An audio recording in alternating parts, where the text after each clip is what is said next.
Very good afternoon to all and all present in today's webinar on restructuring cost audit for value creation.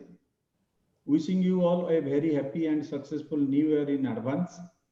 Hope with the blessings of Lord Jagannath, 2021 will be COVID-free and live with normal and natural life.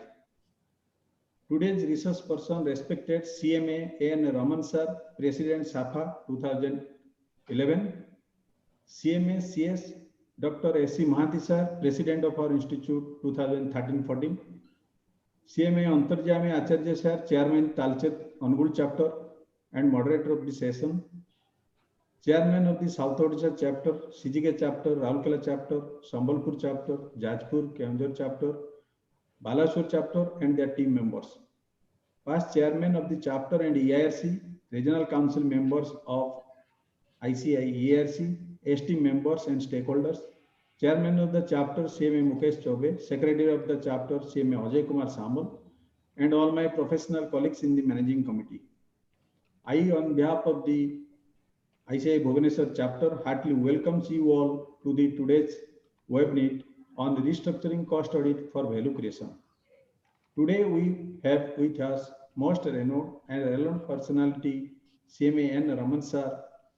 Hope this will be a good learning session for all of us as the area of deliberation is our core area.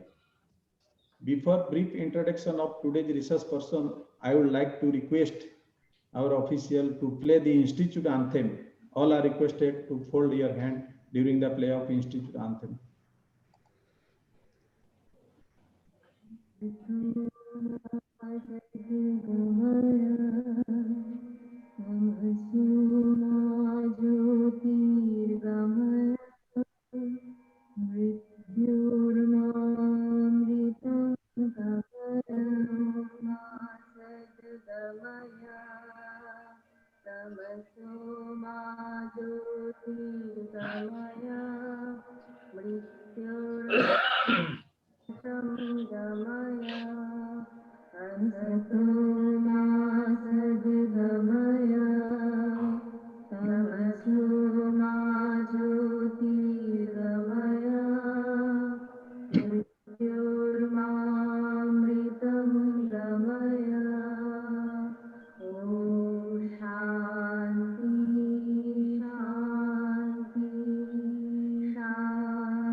Thank you.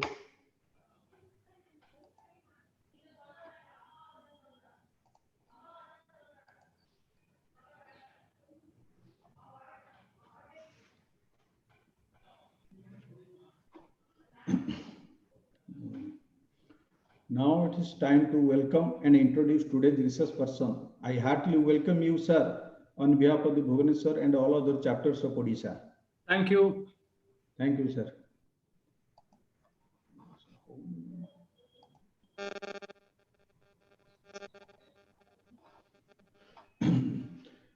CMA N. Raman sir is a fellow member of the Institute of Cost Accountants of India. He is also a member of the Institute of Chartered Accountants of India, fellow member of the Institute of Certified Management Accountants of Sri Lanka, granted membership of CFA Australia in October 2011, and certified sustainability assessment practitioner. His specialization areas are new trends in cost management, introduction of management accounting system, activity-based costing, strategy cost analysis, etc., environment related and product life cycle costing. His prominent position at national level, chairman of the South Regional Governing Body of ICAI in 1993. National Account member of the National Accounting Standard Board of ICAI in 1996 and 2007. Member of the National Governing Body of ICAI during 1995, 1998, 2006 and 2011. Member of the Cost Accounting Standard Board 2018. Chairman of the WTO and International Affairs Committee in 2010.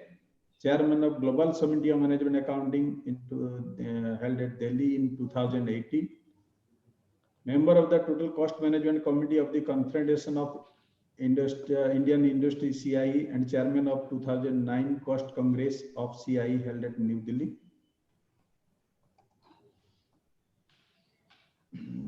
His prominent position at globally, he is a member of the Financial and Management Accounting Committee of IFSC during 1995-97, when Mr. Ken Bings was the chairman, advisor of the Technical Advisory Board of the Institute of Certified Management Accountants of Sri Lanka, chairman of the PAIB Committee of South Asian Federation of Accountants from 2007 till now, elected as the president of the South Asian President of Federation of Accountants SAFA in 2011, member of the Professional Accountants in Business Committee of IFSC and PIO of IFSC during the term 2010-12, and past chair of Sustainability Advisory GRP IFSC. He is the author of the monograph of Sustainability and the Role of Cost and Management Accountant, published in 2010, and information paper published by RCWI on global practices on cost and management accounting, and frequent contributor of articles on management accounting in a renowned national dailies. He has delivered in many national and international forums, such as regular invitees to Malaysian Institute of Accountants, conducted 3 programs in 1997 at Kuala Lumpur, Penang, and Johor Bahru on strategic cost management, specially invite to the Chartered Accountants Annual Conference in Abu Dhabi and Dubai to address on activity-based costing. Key speaker in the National Convention of Malaysian Institute of Accountants in 1990 and 2000 on the topic of balance scorecard, conducted workshop at Penang and Johor Bahru on balance scorecard and activity-based costing in August 2000 and May 1990. Colombo, Sri Lanka in February 2001. Speaker at the CFA conference at Brisbane in September 2011 on integrated reporting and IFSC in the GRI 2013 Amsterdam Summit on Accountants and Sustainability Reporting. He was the President SAFA during the year 2011. Thank you, sir, for acceptance of our invitation. Yes. Without taking much of time, now I request our young chairman, CMA Mukesh Chubey, to address. You have left out one important item in the profile. Sir. Sorry, sir. You have left out one important sentence on the profile. I am a very good friend of Suresh Mohanty. That is number 1. Yes, sir. Yes, sir. Okay, go ahead.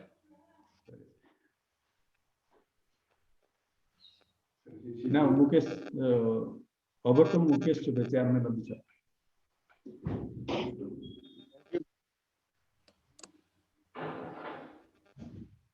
Mukesh, please unmute. Thank you, Sakti sir. Yeah. A very good afternoon to one and all present here. May I request Raman sir, you just adjust your camera, sir. Only your we can see you from your specs and above. Okay. Oh, sir, it's. Is it okay now? No, sir. You can make it down, sir. Little down. Down. Now it's okay. Now it's okay, sir. This is okay, sir. I request our participants to please mute your audio and video for better clarity. I convey my sincere thank and profound gratitude to all of you present in the virtual platform, and continued support extended and encouraged us to conduct more and more programs in digital platform during this pandemic COVID-19 situation. मैं आपके स्वस्थ और सुरक्षित जीवन के लिए सर्वशक्तिमान से प्रार्थना करता हूं and wishing you all a happy new year in advance. It's my great opportunity to welcome you all again to today's WEBINT on restructuring cost audit for value creation.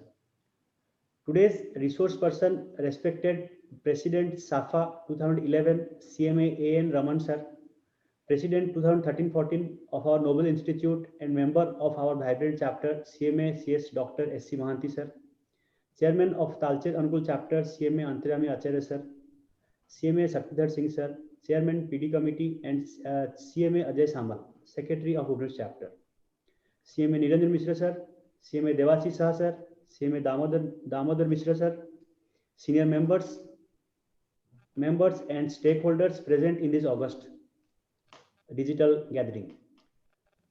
For kind information of our today's resource person, CMA A.N. Raman sir, I would like to briefly highlight about our vibrant Bhubaneswar chapter, sir. Sir, Bhubaneswar chapter is one of the best chapter in Pan India and providing CMA educations to student and professional services to members and stakeholders since 1969. This chapter has received a Best Chapter Award consecutively 22nd time for commendable performances in all spheres of activities, and only chapter at Pan India who has received Brand Building Award in 2018 for conducting maximum number of visibility and branding for the institute. Sir, during the pandemic situation, we have not stopped our activity and given our best efforts to conduct activities for our students, members, and stakeholders in parallel with the institute, sir. Dear friend, today we have with us an international level eminent resource person and president of SAFA during 2011, CMA A.N. Raman sir, who will deliver on the topic. Hope this will be an excellent learning session for all of us, as it is one of the core area of all and we CMA professionals. Thanking you all. Jai Jagannath. I request Antaryami Acharya sir to deliver, sir. Thank you, Chairman Bhubaneswar chapter. Thank you, Chairman PD Committee Bhubaneswar chapter. My respected, always ever respected Raman sir, Dr. Suresh Chandra Mohanty, past president of the institute, same way Mr. Niranjan Mishra, senior members, secretary of the Bhubaneswar chapter, Mr. Shamal, and all other dignitaries, those names I am not able to read all these here for the time constraint given. It is a very delightful afternoon for us, and rather it is a glorious afternoon for all of us. We are privileged to avail the precious time of Cost Guru in India in sharing his vast knowledge on the subject, today's subject, cost audit. And as we have seen from his profile, after the setup of the institute, if any new domain of knowledge the institute has invented, discovered, or innovated, whatever it may be called, everywhere Raman sir name is there. And be it activity-based costing, be it new aspect of management accounting, anywhere his name is imprinted, and we all students of Raman sir have been brought up, and we have retired from the services after availing his knowledge and used in the practice. Today we are in the virtual mode because there is a pandemic situation.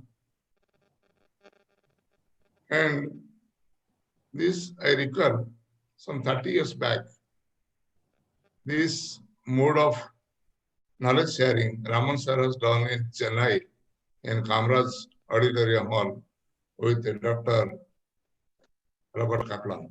Sir, you must be remembering that. And it was on activity-based costing. Very correct. That time my revered Guru,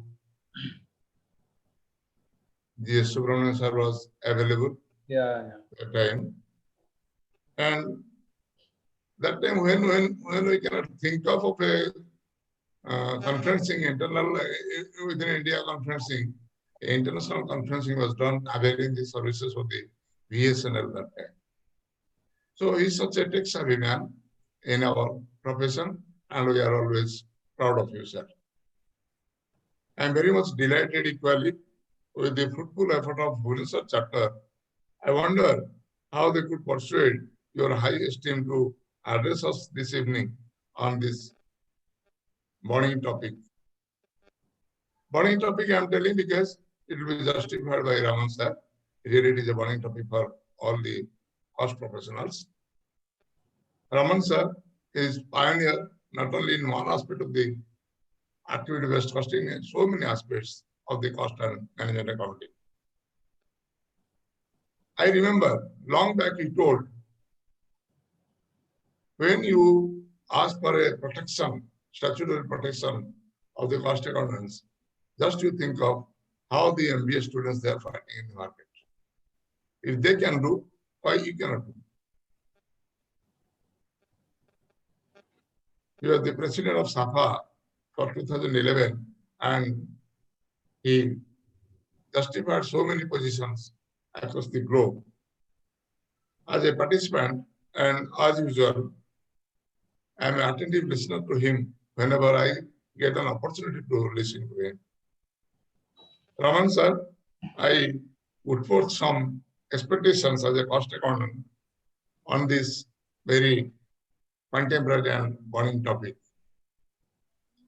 Maybe that we have been retired from the services, or maybe it is not a requirement to work 8 hours a day for all of us. We retired people. But the youngsters like Mr. Mukesh Chobe, Mr. Satyendra Singh, those who are really they are running with they are the torchbearer of the profession. They are fighting a lot how to sustain in the market. Some questions are still unanswered to me. Number one, whether present cost accounting record rules and cost audit report rules, and for that purpose, reporting of cost auditors are not adequate, and do they really require a restructuring?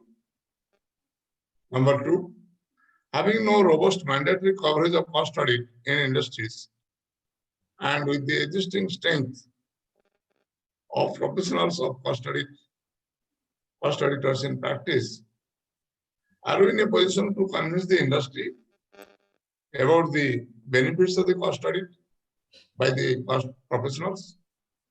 Number three, what more we need to do and how to gear up so that we cost accountant professionals can build shelter in the minds of industries and industrialists that whether it is mandated or not under law, cost audit coverage for all industry are a necessity to bring cost reduction and earn more profit operating in this competitive world. I share my 36 years of experience in PSU, that is in the aluminum industry, which is covered under cost accounting record rules and cost audit. We give more emphasis on the costing aspect in determining the profit, in determining the advance sources, in determining the sustainability of the company, make or buy decision, all these things we always rely. And not only that, it has been our realization that the cost audit helps in improving performance in the competitive world, because all our competitors are in the private sector of the aluminum industry.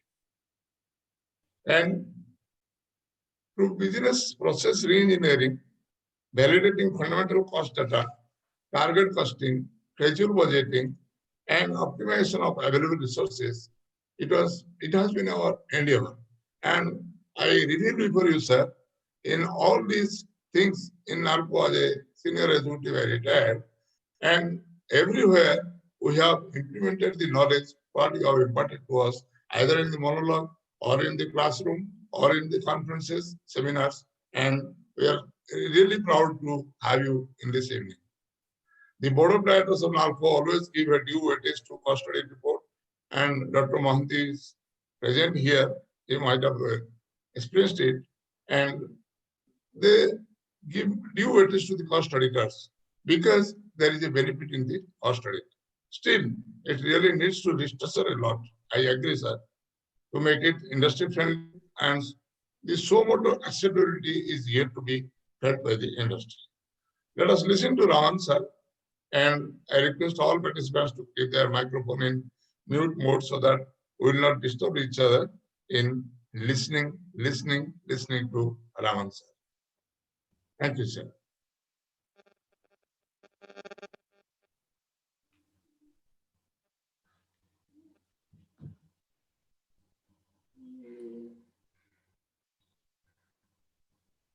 I request Dr. Mohanty sir to speak something before Raman sir starts. Yeah, I am waiting for him. No, I will be very much happy for listening, Mr. Raman, because I am a lifelong learner.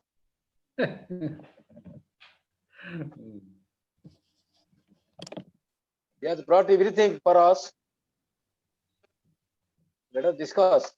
Let him go ahead.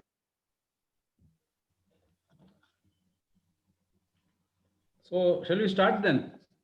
Yes, sir. Okay, now let me get the screen. So please allow me to share screen. Shaktidhar ji. Yes, sir. You see. Sir, you allow screen, but you just have camera's position has been changed, sir. No, because I have this eyesight problem. Okay, okay, sir. Okay, sir. Okay. Let me adjust again after bringing this on screen. So now it has come on screen. No? Yes, sir. Yes, sir. So I will now put it on a PowerPoint mode, and then I will again adjust my camera. Okay. Now you are able to see me. Yes, Yes, sir. sir. Yes.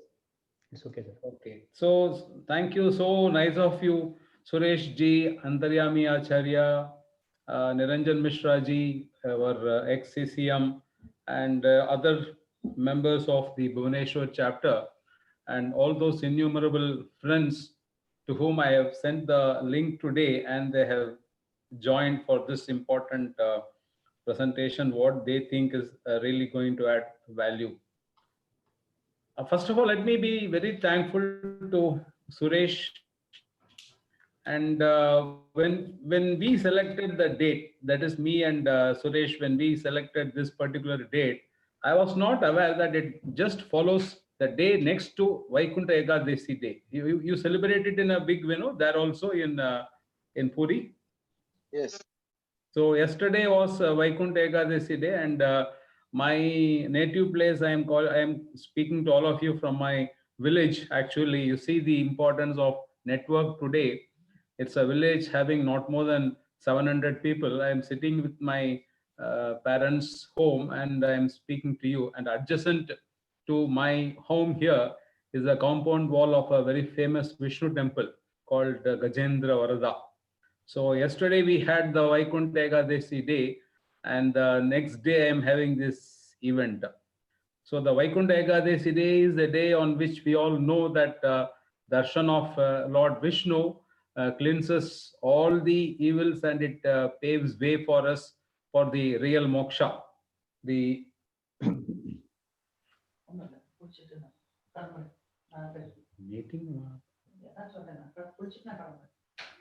it paves the way for moksha, and you really attain what you really want. So this particular day which Mohanty has selected in discussion with me, it falls next to this, and it also with this we end this year. I am extremely hopeful. I wish and pray to Lord Vishnu, and incidentally he is the same in Puri Jagannath. And we pray to him that all the evils of this year, let they all be wiped out in 2021. And 2021, let us all hope for a very, very fresh beginning, though retaining the advantages of all the 2020. Let us not get these evils, but all this bonding, the family bonding, the advantages of working from home, the calmness of mind, the tranquility, what we all enjoyed, the ability to deep dive and introspect, less of travel, less of pollution. Let this all be brought to our Mother Earth and to our beloved profession. Let everything good be brought to our profession, and let all the evils and disadvantages be removed in 2021.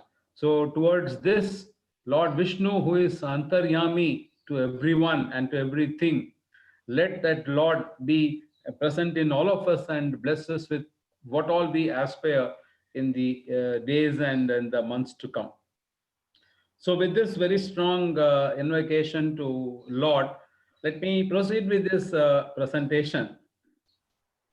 Before I go into the details, let me also tell you how smart my good friend Suresh Mohanty is all about. I don't know, many of you may think, I also think he looks so simple. Suresh Mohanty is a simple Mohanty, we all think, but he's a very smart Mohanty.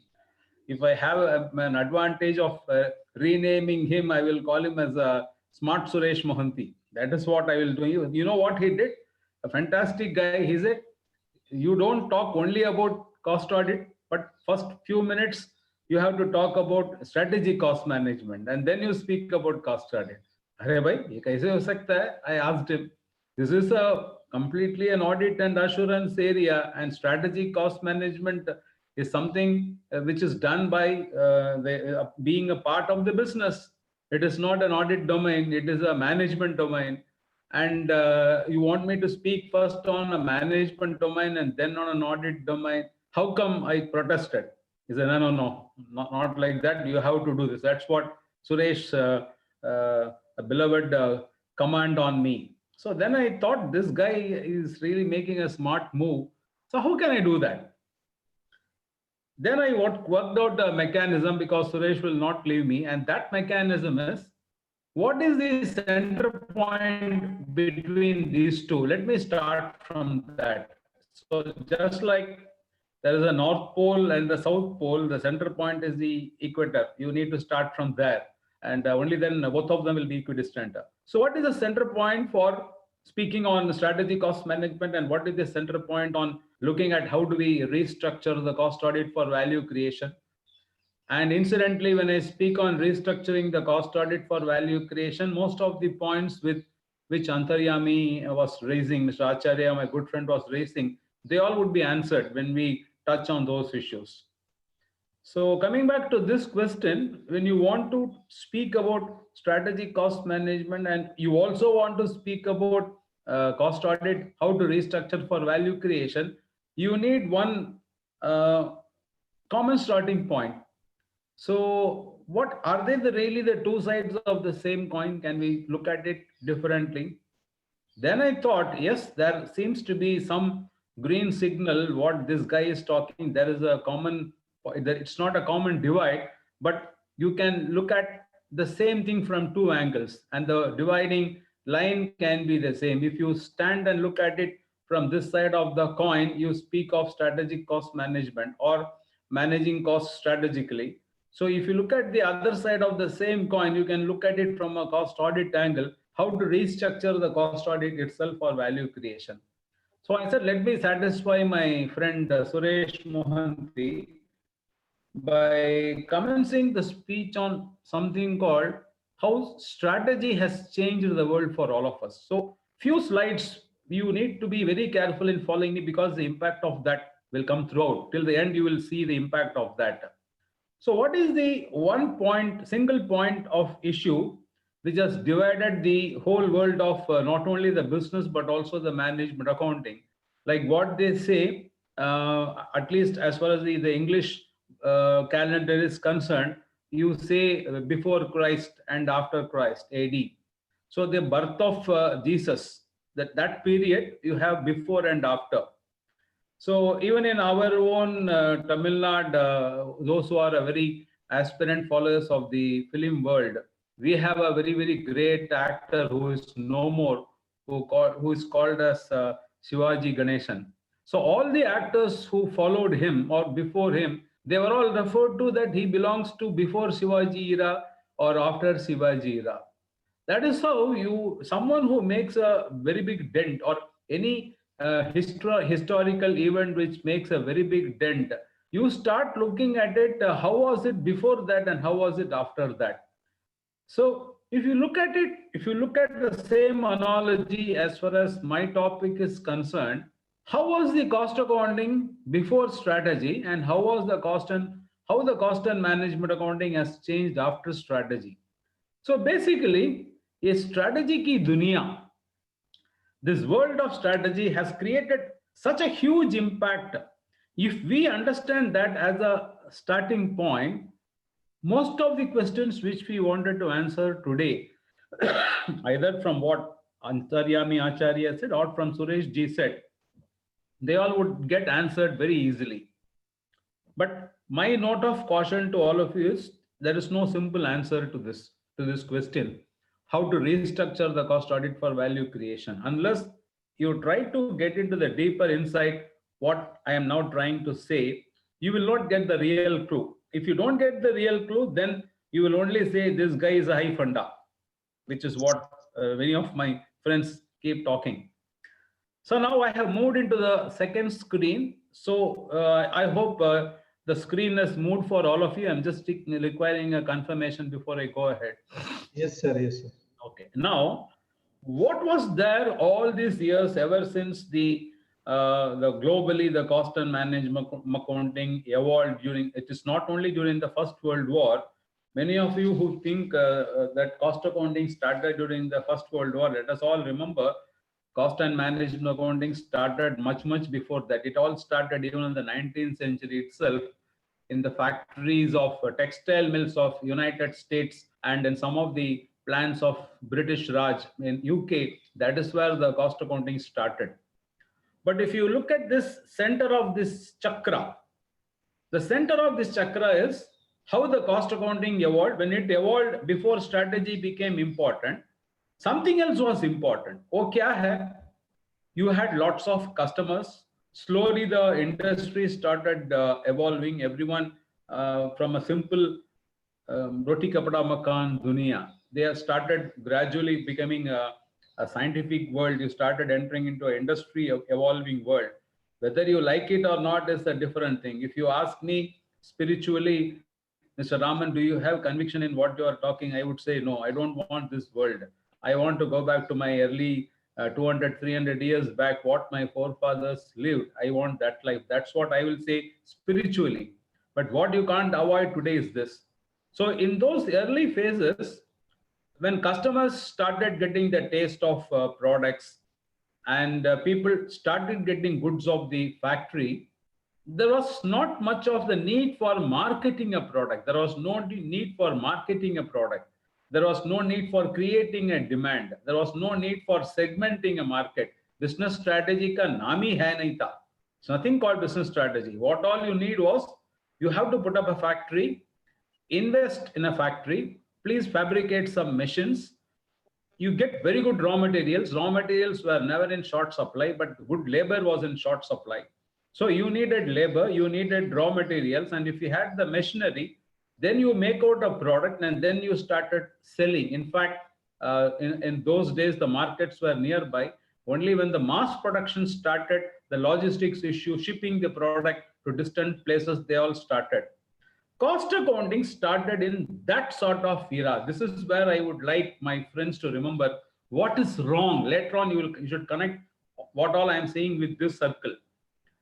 In those days, when this was the era of the starting point of the manufacturing activity, with the central point being a factory, our brick and mortar of the modern cost accounting was also built around a factory. So typically, you had all of you who have passed this exam either during my age or even 5 years back or 10 years back. In fact, the whole thing is all explained around a factory-driven environment. You have a manufacturing process, raw materials come in, you will have utilities. If you look at our own structure of our cost records, cost elements and cost center, they all will be in this fashion. So volumes were required to cater to the market. My battery is somehow getting down. Just give me 1 second. I'll fix up this. Somewhere the loose connection has come.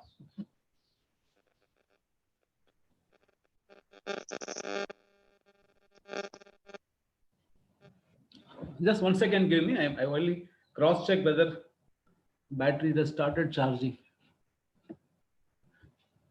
Yeah. Again, I am restarting. So that in that sort of scenario, when factories were evolving, machineries were being put up, you needed a mechanism to understand how to make profit. You need to understand the cost at which you are making the product. So you can make up your margin like anything because there is a huge demand in the marketplace. I can aspire for a 20% return, 40% return, 50% return, or if there was scarcity, I can even make a markup of 100%. So I needed a methodology to add up the materials, labor, and all elements of cost which pass through a factory. The factory can be a simple factory of producing cotton textile. or it can be a factory like making an aluminium from the ore bauxite. I make an aluminium as a commodity, or it can be a factory which is making cement by picking up the limestone from the mines, processing and converting into a cement because the building industry was picking up. So in all these cases, what all I needed was a mechanism of understanding the cost of making, and finally fix a price by which I 100% know I'm making a very good margin.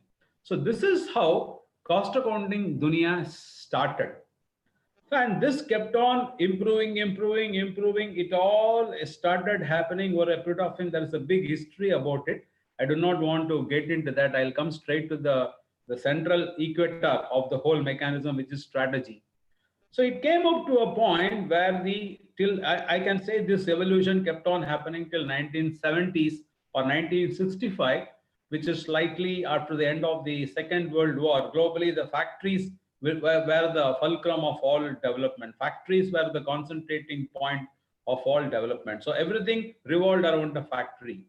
So in fact, even some of the important engineering techniques, they all grew up only in the factory as a platform. But where exactly this got changed is a real treat what I would like you all to understand. Only then in our dimag, we will be able to really understand there is something fundamentally which has changed, which we need to understand. And what is that? You need to spend some more time on the second chakra, which is nothing but after the 1970s, what really happened after the Second World War, globally, of course, all of us know that Japan lost and a devastating thing happened. But the war became an economic war. The Japanese wanted to invade the other global markets. And that invasion was not in the form of securing a mandatory right or securing a marketplace or telling that we would like to sell and give us so much of market share in America. It is not that way. They entered the global market with high quality of the products. Till such time, Japan was not known for quality at all. So post 1970 or 1965 onwards, the Japanese started selling top class automobiles in the US market. They started selling top class cameras in the US market. Germans were already present in heavy engineering and chemical sector. So globally, when Japanese started showing the dunya that what is the meaning of a good quality, that is where the consumer movement started picking. So once the consumer movement started picking, Americans realized that now the war is not a military war, it is an economic war. The realization came that when the customers start getting the flavor of quality, when they start tasting variety, when they start tasting quality, when something they started, for example, knowing that I can bang the door of a car and it need not make a thud sound. It can very smoothly lock itself. I need not even bang it. I can slowly push it and it can musical sound karke, the car's doors can close. So this is how the new flavor of quality of what is the meaning of a good car started coming from the Japanese. Then the customers started understanding that this is how quality products will make. And slowly the markets got disrupted. So this, yeah. Yeah. Someone said something? I think there was somebody's voice was on. So I would request the participants to mute their system so that your local any issue should not affect my flow of thought. I am concentrating quite heavily in trying to take you through this so that conceptually you understand. That should not get disrupted. Kindly mute your mic. So what happened when the industry after it started? This started with the Japanese automobile industry. It got into the machinery makers. It started into cameras. It started into washing machines. It started into refrigerators. Everywhere it started entering, and the huge explosion of the market started taking place globally for quality goods. So this is where then the customers started segmenting. No, I don't want an American car. I want a Japanese car. I want a German car. I want a car with this sort of quality. So first of all, I start branding as a customer. I want a Japanese car. I want an American car. I want a German car. So this is an origin branding. And then within the Japanese car, I will say, I don't want a small car. I want a big car. Or I don't want a big car. I want a small car. So again here, a segmentation takes place. Someone wants to buy a car, but not a small car, but a big car. Someone else wants to buy a car, not a big car, but a small car. So this is how the segmentation slowly starts coming. Now coming into the small car, someone says, I want a small car, but I want an automatic transmission. Someone says, no, अपना country में automatic transmission नहीं चलता, हमेशा road में brake को मारना पड़ता है. So please don't say, I prefer a semi-automatic transmission. I don't want automatic transmission. So here you start looking at different features within the small segment, because the manufacturer is capable of giving an extremely good car with a high feature of automatic transmission. But if you don't want that, I can remove that and give you the same finish, but with a non-automatic transmission. So a transmission as an aggregate on an assembly in a car, it gets changed as a feature. So what happens? You add a feature or you remove a feature based on the market segmentation. So when this started coming and the Japanese started learning, Japanese started teaching the whole world. Everyone started learning this. In India, we started learning this only from 1991 after the Narasimha Rao government started the liberalization, and we started competing in the global market on account of quality.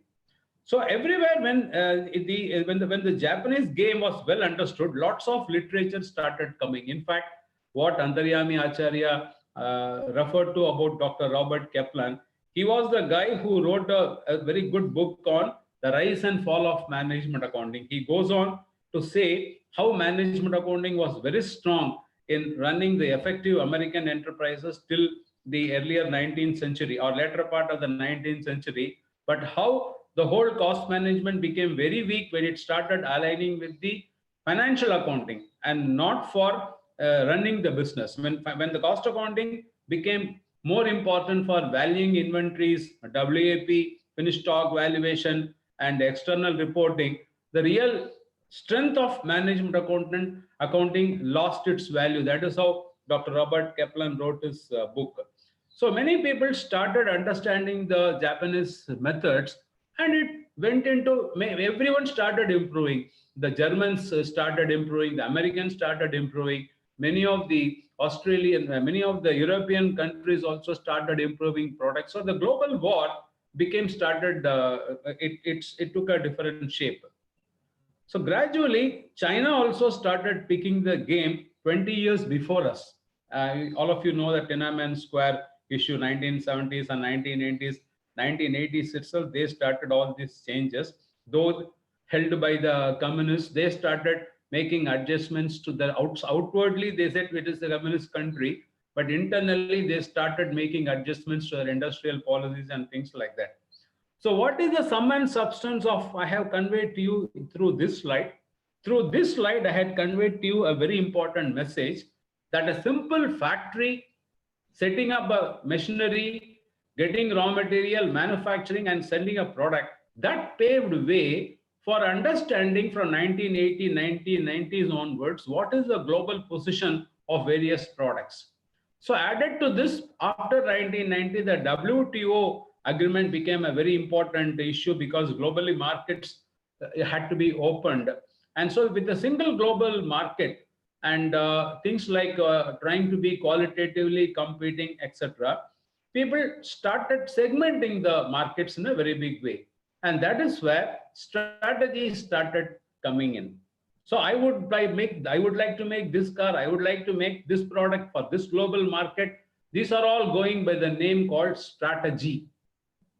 So when you strategize yourself, you don't make a simple product. It is when you make a simple product which is devoid of any strategy, but because you have got control on source of raw material, you have got control on the market, you have got control on finance, you have got control on everything, there is no strategy. It is monopoly, and you can do whatever you want.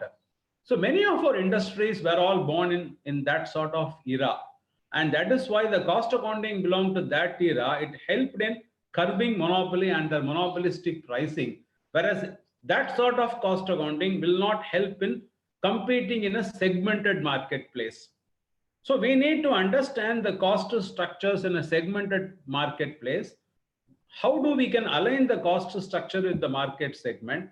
And that too, what I am going to state as next became very, very acutely important somewhere in 1990s and 2000. And that what happened is, when everyone started picking up the game of quality, sabko malum padegi kya karta hai ye Japanese log. So everyone improved the quality. Everyone's quality was important. Indian quality also started picking up. Americans' quality also equaled the Japanese in many areas. But that is where the Japanese said, we will offer quality at this price. So we don't want to add up the cost and then fix a price. As of quality, what is the price you want? This is the price you think is very good. So we give you this value to you as a customer at a target price. So with this target price, if I want to make some profit, let us say of some product, the price is 10 lakh rupees. And out of 10 lakh rupees, I want a profit of 1 lakh. Then the product target cost becomes 9 lakh.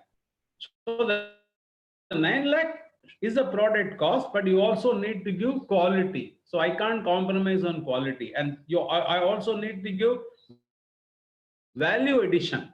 So how to give quality, how to give value addition, how to give all of this at a target price so that there is a target cost also involved. This became the name of the game eventually. At this point of time, the management accounting pundits like Robert Kaplan and others, they started getting into the heart of the matter and found out factory as a central theme badal chuka hai, as a heart of cost and management accounting. The heart of cost and management accounting is not factory anymore. Whereas financial accounting will not change. Whether you set up a factory or do anything, financial accounting, profit and loss account, balance sheet would remain the same. But as far as cost and management accounting is concerned, it is not about allocating cost of the materials or tracing the direct cost of materials to the products. It is not about tracing labor to the products. It is not about tracing overheads to the products. It's all about how you can flow back from the strategy and reverse the whole damn thing to a reverse point and find out what is the target price and what is the allowable target cost in the various market segments you are competing. So all this was happening. Slowly the churning started happening.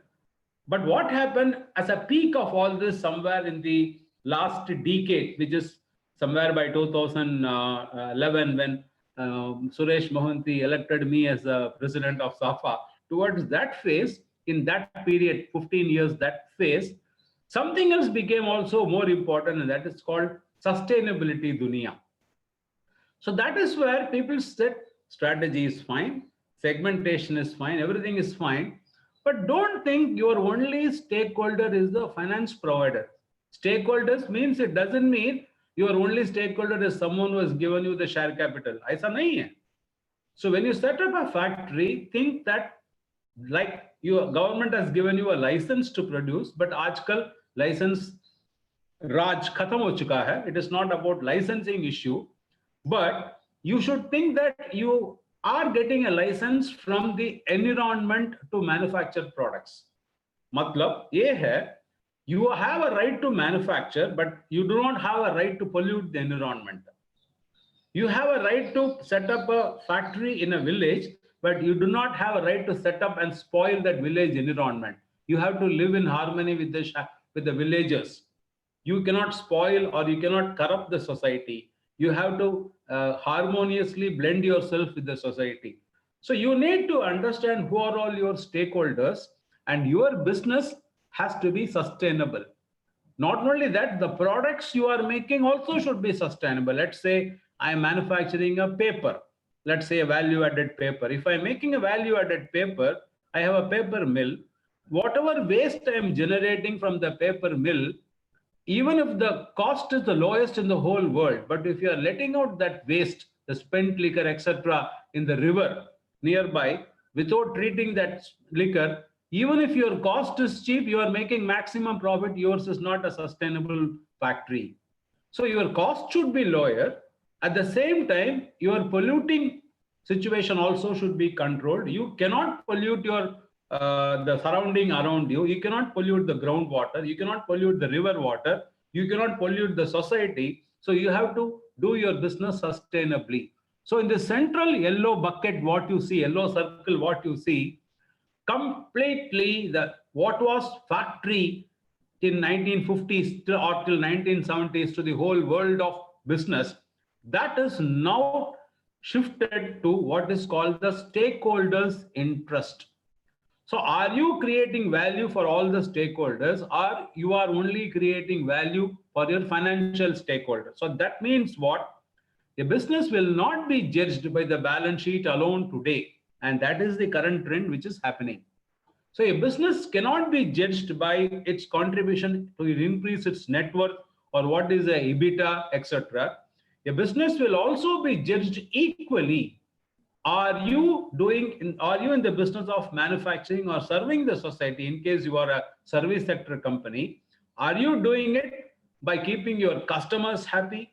Are you doing it by keeping your shareholders happy? Are your employees happy? Is the society in which your factory or your business is located, is that society happy? Is the environment happy? So all these things have become a central part of the today's strategy. So now I go back to the earlier slide. So in the earlier slide, when the factory was important, so what all we spoke as an element of cost and management accounting, hamare liye materials tha. So we had lot of cost and management accounting developed, that materials में क्या क्या है, direct materials है, indirect materials, ये सब इसके अंदर आ जाता है.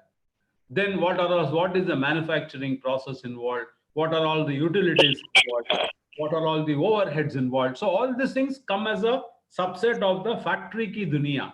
But once I have changed my management accounting to the strategy, which I am telling you is the common point. So the whole world has shifted to becoming strategic, not simply setting up a factory and operating. So what has now changed in this dunya? So every company today should speak about its customers. Suppose I am not a OEM, like for example, my product is not sold to a customer, but I sell it to a company which is in turn manufacturing a product to a customer. Then I become an MSME, or I am becoming what is called as a vendor. So in this place called what you see the bubble as customer, one more bubble can come. It can become a supply chain. So it can be customers or it can be the supply chain. So my sustainability, the central theme of strategy, will all have the circulating bubbles. What are those bubbles? Customer will become a bubble, suppliers will become a bubble, and today with all this pandemic, all the processes are becoming IT driven. So how good is IT operating in your business? That becomes a bubble. Are you doing all these things without spoiling the environment, your society? That is it sustainable? Are you doing sustainably? That is another bubble. What management practices you are having? Is your factory very clean? 5S hai ki nahi? Housekeeping good hai ki nahi? Kaizen hai ki nahi? Or employees involvement hai ki nahi? Are you having very good canteen? All those canteens of 1970s and 1980s are gradually going away today. You can see that even in the petrol bunks. Petrol bunks of 1970s and 1980s are all gone today. Gradually, they're moving away. So when you move towards all that, you go towards different business model. What is your business model? So there can be a company within one SBU, there can be multiple business models. For example, if you take the case of Maruti, Maruti's business model for models like Nexa and SX4, that will be completely different. Maruti's business model for WagonR, for Ertiga, that will be completely different. Multiple business models can be there within a business strategy itself, and it can have different stakeholders. So what I would like you to understand, which is the first block of my presentation, is strategy ki duniya ekdam, like before Christ, after Christ, before Shivaji Ganeshan, after Shivaji Ganeshan, like that. The way I have analogized to you in the beginning, strategy as an important, strategic thinking as an important development, and now it has become a sustainable strategic thinking, has made the world into the cost and management accounting world before strategic thinking and after strategic thinking.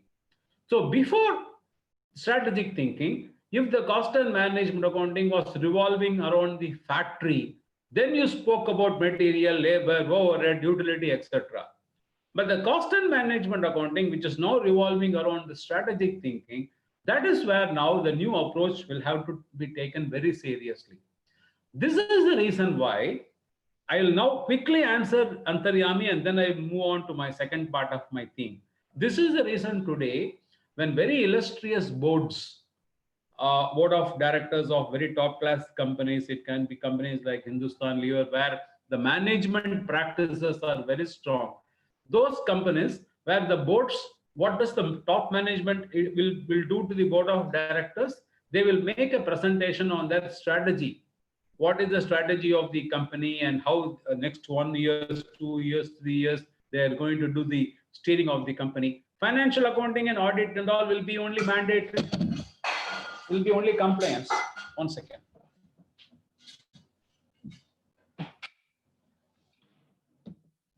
So the board of directors, when they look at financial accounting and balance sheet and all, that's all compliance, that is fine.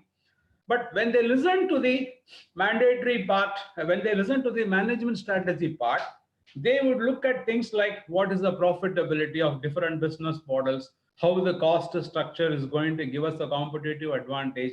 They would like to look at that sort of information when it comes to the cost and management accounting, because cost and management accounting is not relating to the financial performance, it is more relating to the management performance. So this is where the mismatch comes. Kindly understand a very important statement I am making here. So when the cost audit report in an extremely competitive industry, it presents a finding like a typical factory dunia, material, labor, overheads, which have been very nicely built on cost accounting standards.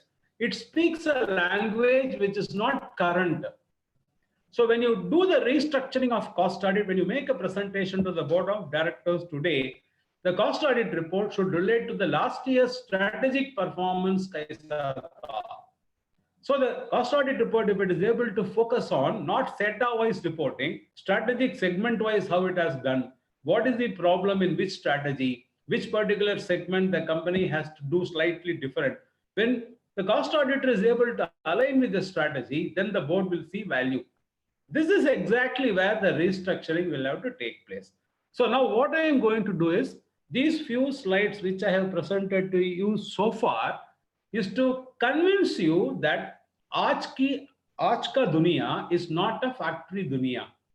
Whether it is a service sector, like in our case, you all know cost audit is there even in hospitals. It is there in telecom sector. And some of these key sectors, electricity, it is there. So besides that, cost and management accounting can be very useful in the IT sector. It can be very useful in the hospitality sector. So cost and management accounting, when it starts speaking a strategy language, because the world has changed from becoming an operationally focused factory to a revolving around stakeholders of different types, if that language aligns with this, it would strongly appeal to the board of directors. Hey, these are all the guys who are now really understanding what is happening in the world. They are talking about all these issues. So let us listen to them. This is where the gap has to be plugged. So whether you are talking about strategic cost management, which Mohanty has asked me to speak, or whether you are speaking about restructuring the content of the cost audit, if you put yourself in the position of the board of directors and try to make it useful, then we will understand how this has to change. But this is where we run into problem, because we are very, very strongly attached to a factory dunia. So we immediately rush to a point, no, Mr. Raman, the government uses this information for controlling the industry. So how do we give that information also? Fine, I agree. We don't want to dispense with that need. So when we restructure the cost audit, we need to take care of one segment, which is the governmental requirement of looking at an average cost structure for exercising some sort of control on the industries.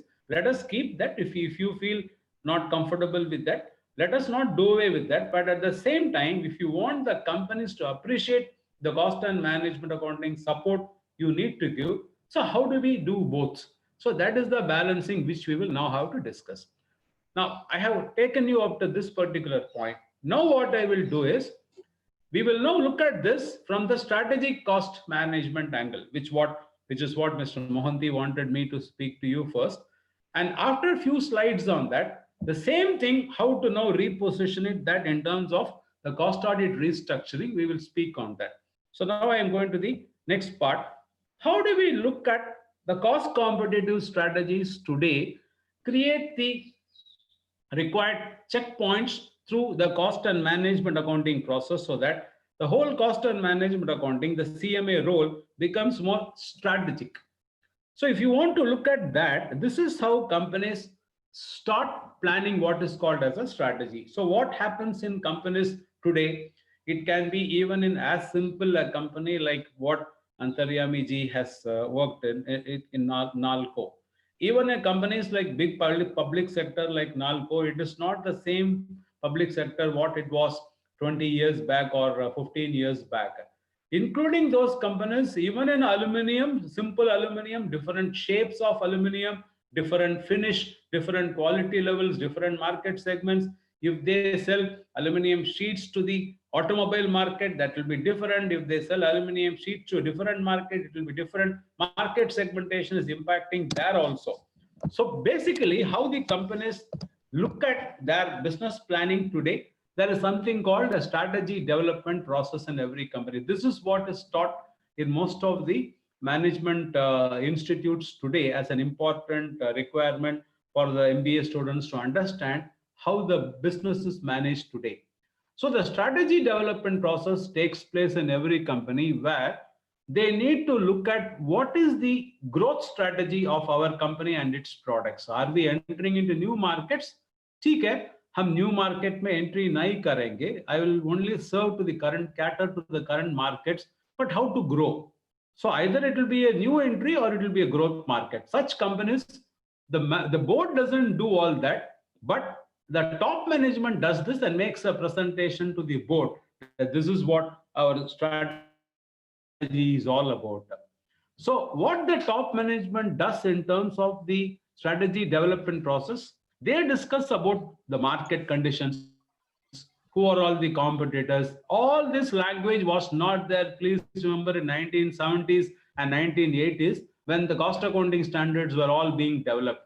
Or even if they were being, this language had started already, we were ignoring all that because our purpose was more to make it more useful to the government. So the markets, what are all the market segments available? Who are all the competitors? How should I compete in the market? What products I should manufacture? How it can be priced? What should be the distribution strategy? Are there regulatory issues both in the product and in the market? So these are all the starting point of a strategy development process. So a company does a very good, what is called as a SWOT analysis. They formulate a strategy, but only thing is here, a strategy can be a financial strategy, a customer strategy, an internal process strategy, and a learning and a growth strategy. Now, please remember, see this word, internal process strategy. 40 years back, I would have called it as a manufacturing process strategy, but now it is not so. Manufacturing is one of the internal process. I can make a very good product without having a factory. I can purely make it as a supply chain oriented process. So the entire internal process will be supply chain driven. So it will not be a manufacturing on my own. It will be an outsourced manufacturing called a supply chain strategy. That is how it goes by the word internal process. So what is my internal process strategy? If I want to do something new for which I don't have the current level of knowledge, what is the learning and the growth strategy for me on that? So that is how I formulate a strategy. And today, no strategy can be implemented without IT. So IT strategy follows a business strategy. Through a well-connected IT deployment with the business strategy, I set my objectives, measures, targets, and initiatives, and I start implementing my strategy with the proper business management tools.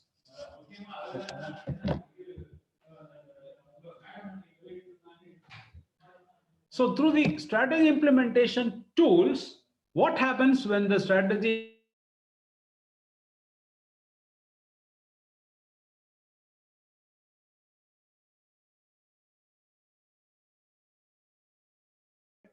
a marketing guy is there, he will now articulate it.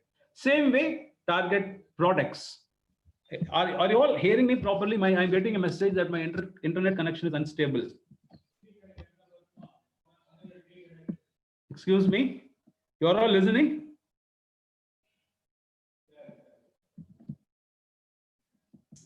We are getting you, sir. My voice is okay, no? Yes, Raman, Yes, it's it's clear. okay, It's sir. very clear. Because I got a signal on the screen that the internet connection is unstable and there is a power failure in my village. But it's working on the backup. So I was a bit worried. Okay. So target products, target markets. So now the risk management has become very important for the books. If I implement this strategy, what sort of risk I am exposing? Am I well prepared myself in managing this risk? What new processes I am adding in implementing this strategy? It is that new process may not be happening in 1 year. It may happen over a period of 3 years. And lastly, when I am doing all these things, am I taking care of all my stakeholders, environment, society, sab kuch ke liye, whether all are balanced ho raha ki nahi. So this is how the strategy implementation, development and implementation takes place. So how does this get connected with the cost and management accounting is the issue. So now you see a strategy gets broken into further 4 blocks. The first block is when I break up a strategy in terms of customers, then I need to answer, the marketing guys will need to answer these questions. Who are all my existing customers? Who are all my new customers? Which customers are very, very important and crucial for me to attain my business strategy? Same way, when I come to the target products, I can't manufacture and sell product if I'm a product-based business model at the price I want. Cost plus dunya nahi hai. I have to compete with this particular market segment. As a part of my business strategy, I decided to enter into a new customer segment in the earlier rectangle what you saw. So in this earlier rectangle, competitor A is operating already with the market share of 70% or 65%. I have to grab that market share. I can't sell it at a price above that guy. If I do that, I will be doomed. So I need a target price, and I can get a market share only if the quality I exceed, the features I exceed. So the target level, product quality level is set and the target price is set. So I can't do that at a loss. I need profitability, at least in the beginning, some minimum profitability, but gradually I can look at breakthroughs. So I need to understand my target profile, and then I need to look at what new processes I need. So this right now, my products are extremely premium products, upcountry products. So I had a wonderful service backup. But this particular product, I can't use the same service model. If I use it, I'll become uncompetitive. For example, if I am looking at the remote village side segment, I need trained technicians in the B market towns and C market towns. I can't deploy company employees in those markets. My cost will go for a toss. So how do I do that? So this is where a new desired processes will happen. And finally, what risks are involved in implementing all this? So I need to look at all this, and this is where the trigger for new management accounting information comes. So if you want to implement all these 4 boxes, my good friends, you need to measure in a language that brings clarity to the management that you are going on in the right direction. For example, if you take the case of a second box, in the second box, if there is a target price and a target profit and there is a target cost, I cannot use a measurement tool that my cost plus all the material, labor, overheads of the dunya, factory dunya, I add up all that and then say, you are saying a target price of 10,000 rupees, but my cost says I need a target price of 12,000. So please don't enter this market. I can't do that. So I need a new cost and management accounting tool to add value for that sort of approach. So how to do that? I need to have or arm myself as a cost and management accountant, speaking this strategy language with new tools. So this is where a traditional cost accounting mechanism of if I sell more, then there will be capacity utilization will go up, the break-even point will change, and hence I will make net profit. Those things were okay in a volume-driven market where the capacity utilization was holding the key. But today it is a market segmentation is involved. I need completely fresh tools. I need not unlearn the past. In addition to what I learned, now I need new tools for the new strategy. And that is how, when I translate the strategy from the earlier box and bring it to the central diagram, I will now need new tools. What you see on the right side, I need to know as a current cost and management accountant, what is target costing? What is activity-based costing? What is customer profitability analysis? What is the strategic cost analysis? What is the cost of quality? Is the cost of quality important? Like, for example, there was one company last week which started asking, having a discussion with me, what is the meaning of a total cost of ownership and how to measure it? This is a company making a original equipment, and after selling the product, it is installed in a customer's place, and the customer, let's say, it uses for 5 years. So for another 5 years, I would like to measure the cost of the customer usage of my product. So what do you mean by that? What is the cost incurred by the customer? Oh my God, there is a power failure again here. Oh. This is a serious issue.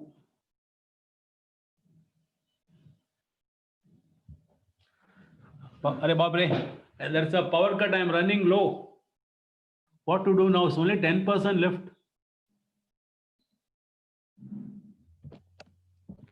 Let me check about the power. Power kab aa gaya? Power बढ़ता. Power बढ़ता है.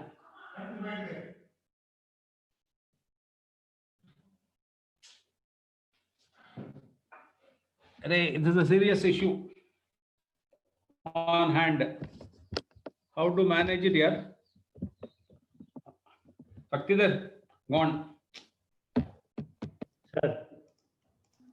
Are you listening? Yes, sir. Yes, sir.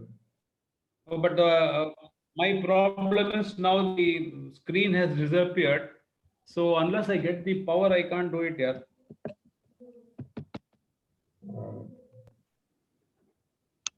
Bad luck today. Bad luck. Suddenly it has happened this way.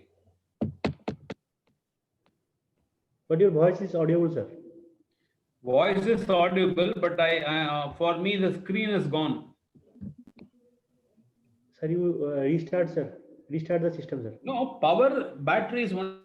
Battery is off. Oh, battery. Okay. Disconnected.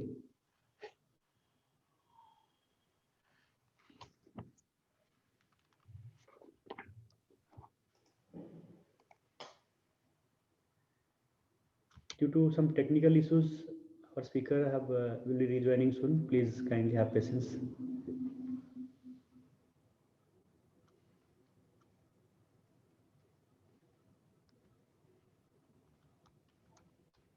With the rich deliberation, it was continuing.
Antaryami sir, please say something.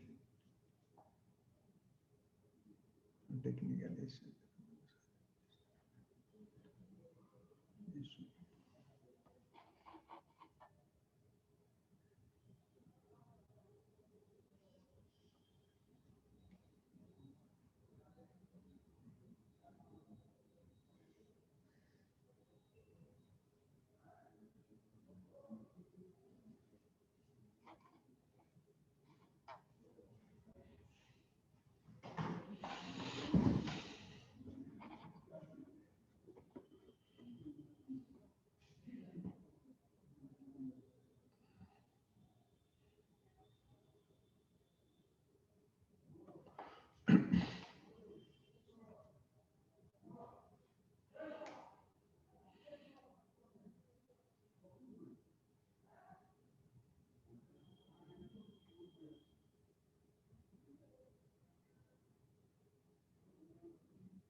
Raman sir will join within 5 minutes due to power cut.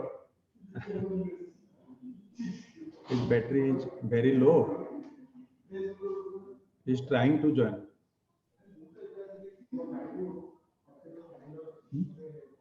Could you contact him? Yes, sir. Yes, sir. Sir, can you please discuss whatever sir presented? Sir said you discuss. I will join within 5 minutes.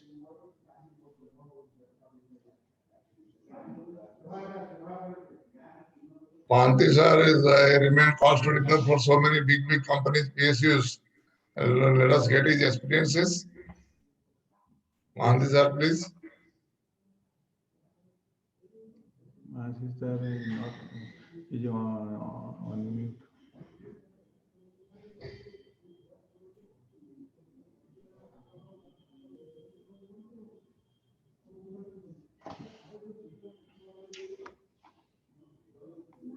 Man, sir, I have, sir, just request. Mohanty sir.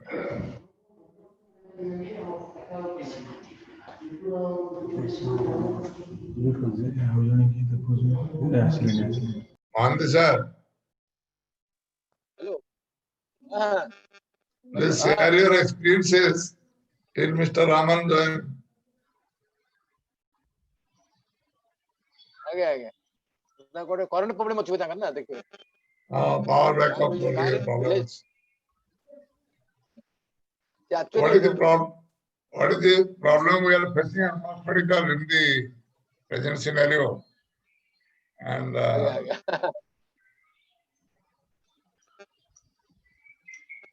ये अंतर main topic ऐसी नहीं actually मुझे background टा कोई तो नहीं हो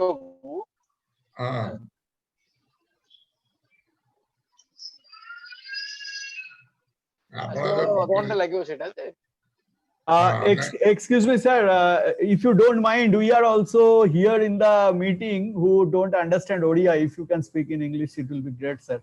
Mohanty, sir. Yes, there is some technical problem, some power problem is there with Mr. Raman. Yeah, that I understood. But actually, I guess Antaryami ji requested you for some PSU cost audit knowledge. So I am telling, if you can speak in English, then it will be good for us also. Let us wait to what input we are getting from Mr. Raman. That we can discuss subsequently. that time we can utilize instead of sitting idle.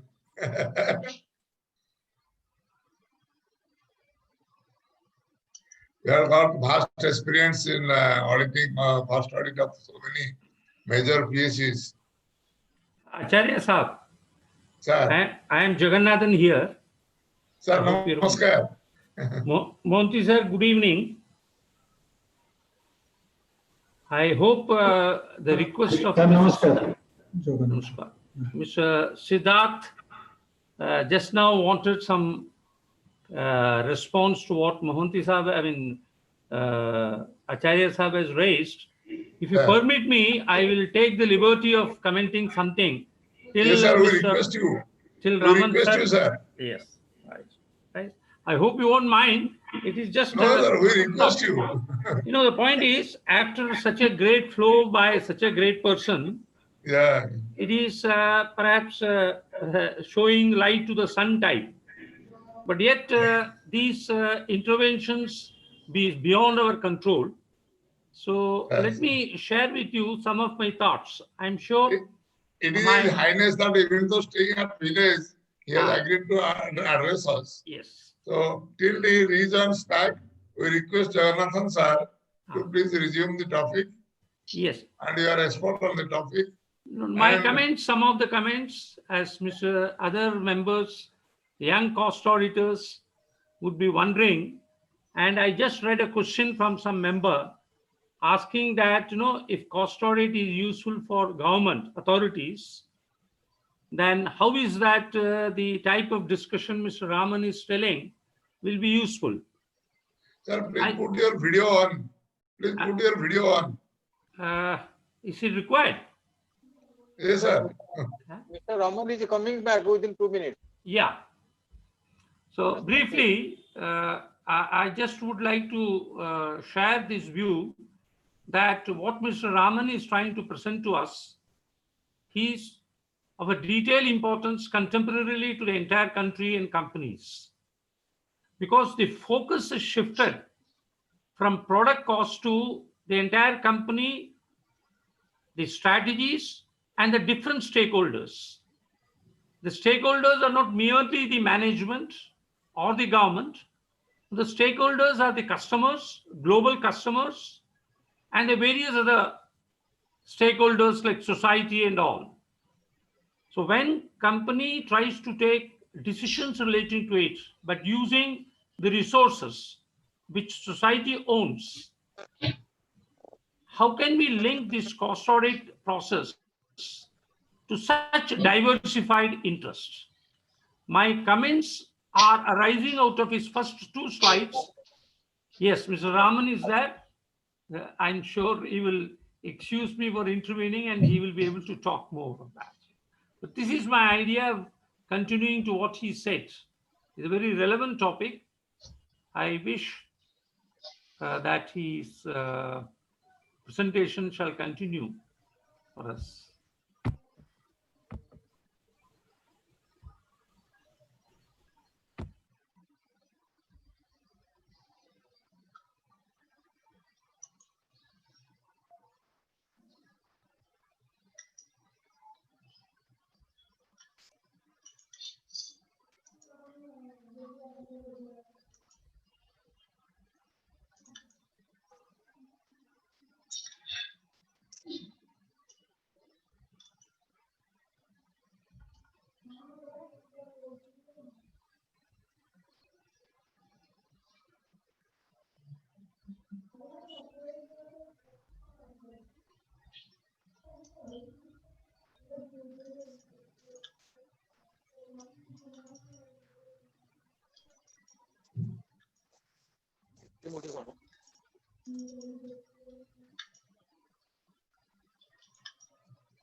Hello, you're able to listen now?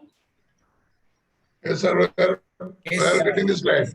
Fortunately, the power is still not, actually power has still not come, but fortunately one of the bedrooms, my father has created a power supply through the inverter mechanism in a plug point. So I knew that. Okay. So coming back to this, I left in this slide. Now we need to be understanding these new tools. To implement a strategy, I need to now understand what is the meaning of a customer profitability analysis, strategy, cost management, etc. So the new cost and management accountant should understand that strategy ki dunia has made all the difference to which the way the companies are running their business today. And this is where the second part of my presentation to satisfy Suresh Mohanty I had created. Now, how do I connect this to restructuring the cost audit? So it is through the same mechanism we need to do that. It is not, it can be done through a different way. We need to go through the same route only, that is, make strategy as a central point of reporting in the cost audit, not reporting about the routine elements of cost approach. So I know I'll take you through that mechanism. So my slide is not moving here. What is this?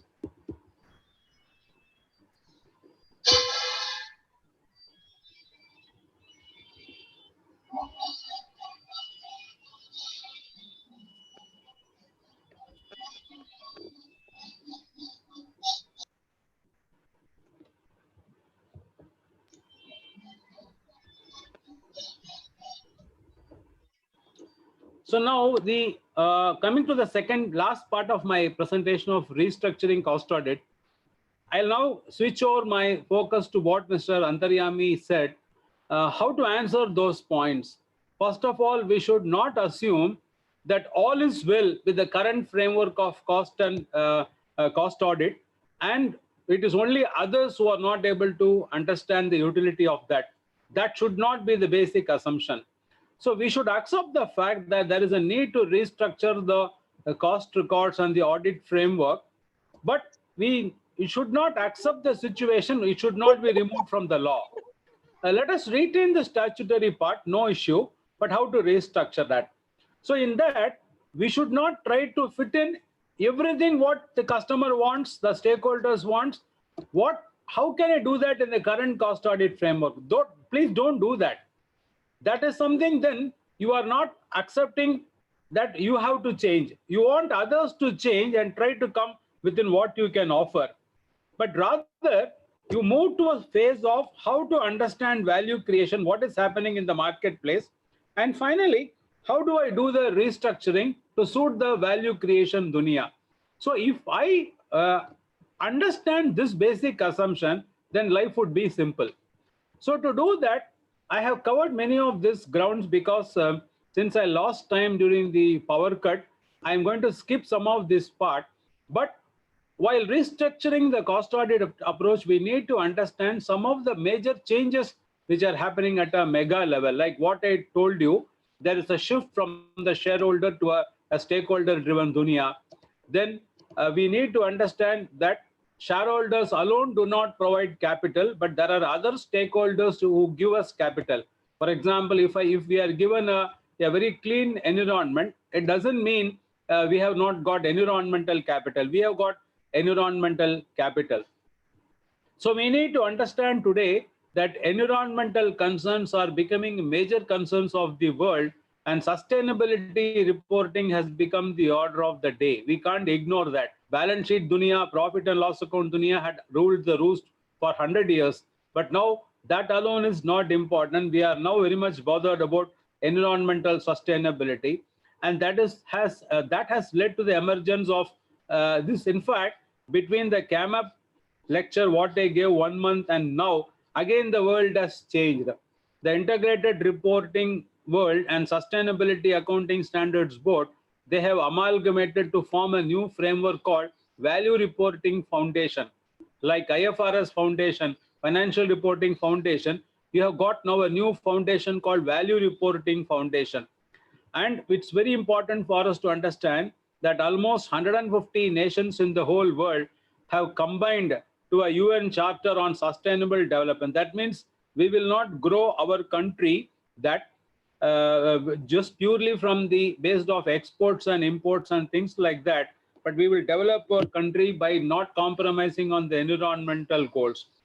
So one person who did a major change to all this is Mr. Mervyn King. One may, if I had the enough time, I would have spent some more time on explaining to you who is Mr. Mervyn King and all that. But now let me skip and go to the next part of my slide. So this particular Mervyn King introduced all these concepts, what I told you.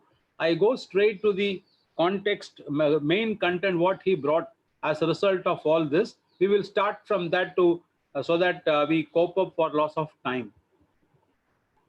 So my slide is creating. So now, Mr. Mervyn King, as a result of all this, now please look at the screen. 6 capitals at least have become very important for a company. Any company which is starting a business today, whether it is manufacturing or non-manufacturing, for them, financial capital is important, manufactured capital is important, human capital is important, societal and relationship with the society is important, intellectual capital is important, and natural capital is important. Now, please understand, while the financial capital is all about net worth and balance sheet, the remaining manufactured capital, human capital is all about value creation for non-finance guys. So the financial reporting by chartered accountant is more relating to the financial capital alone, whereas now the value reporting has all started about how the value creation has taken place for human capital, how the value creation has taken place for intellectual capital, how the value creation has taken place for manufactured capital, social relationship, natural capital, etc. So if the cost audit restructuring takes place, don't go and try to sit into the financial capital dunya alone. That has been already over-occupied by chartered accountants. But don't vacate that space. Say that we will be a little bit bothered about financial capital, but we will connect our cost audit to the manufactured capital, connect ourselves to the human capital, connect ourselves to the intellectual capital, connect ours to the societal capital, and connect ourselves to the natural capital. Why is it so? Because we are not cost accountants alone. It is cost and management accounting. So the new cost and management accounting framework, either through the cost records and through the cost audit, if we restructure to report on all the capitals, there will be a huge opportunity which will be exploding on the face of us, and we will not have enough CMAs to manage all that, provided we change our assumptions that All our world is only about costing, costing, costing, and factory-driven costing. Udhar se change hone ke, we need to come with an integrated view where we need to understand that the value creation reporting is a new process. We require an integrated thinking. We understand the importance of different forms of capital. That is, we accept multiple forms of capital, not the financial capital alone. Look at the wider stakeholders instead of looking only at the capital market, and hence align ourselves with the what is called as a value creation reporting, and that is now called as a integrated reporting. And the integrated reporting is all about long-term value creation, integrated thinking, and it is all interrelated. This is how we need this restructuring, because globally this has become very important. We may not be aware that such developments are happening globally, but that is where the leaders of the profession need to play a role. The leaders of the profession, if you see my first slide, are not those who will lead exactly where people want to reach. They are not the true leaders. The true leaders are those who will lead a profession where they ought to be. So the cost and management accountants need a very, very high pedestal role in our country and in the whole world.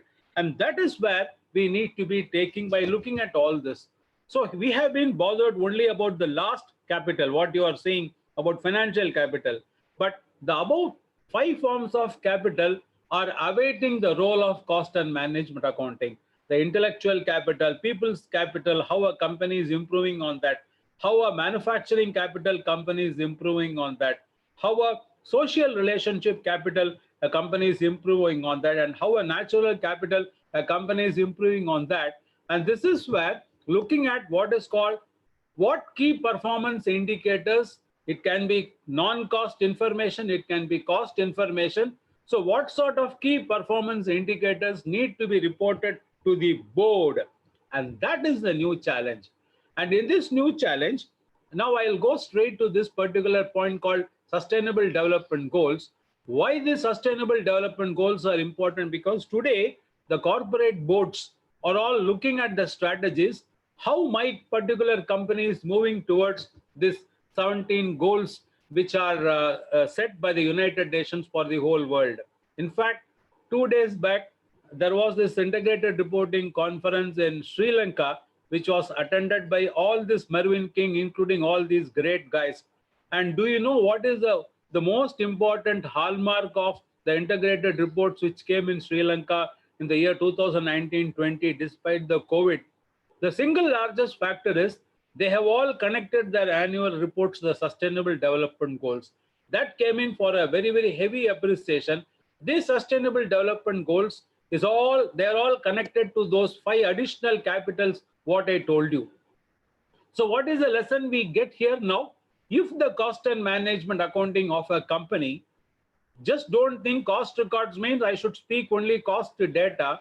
If you bring in all forms of data which get connected to the sustainable development goals, connect them with the strategy of a company, and tell the board of directors formally and informally that this is where the company is moving, that is exactly where you play the game, and this is where the companies are moving today.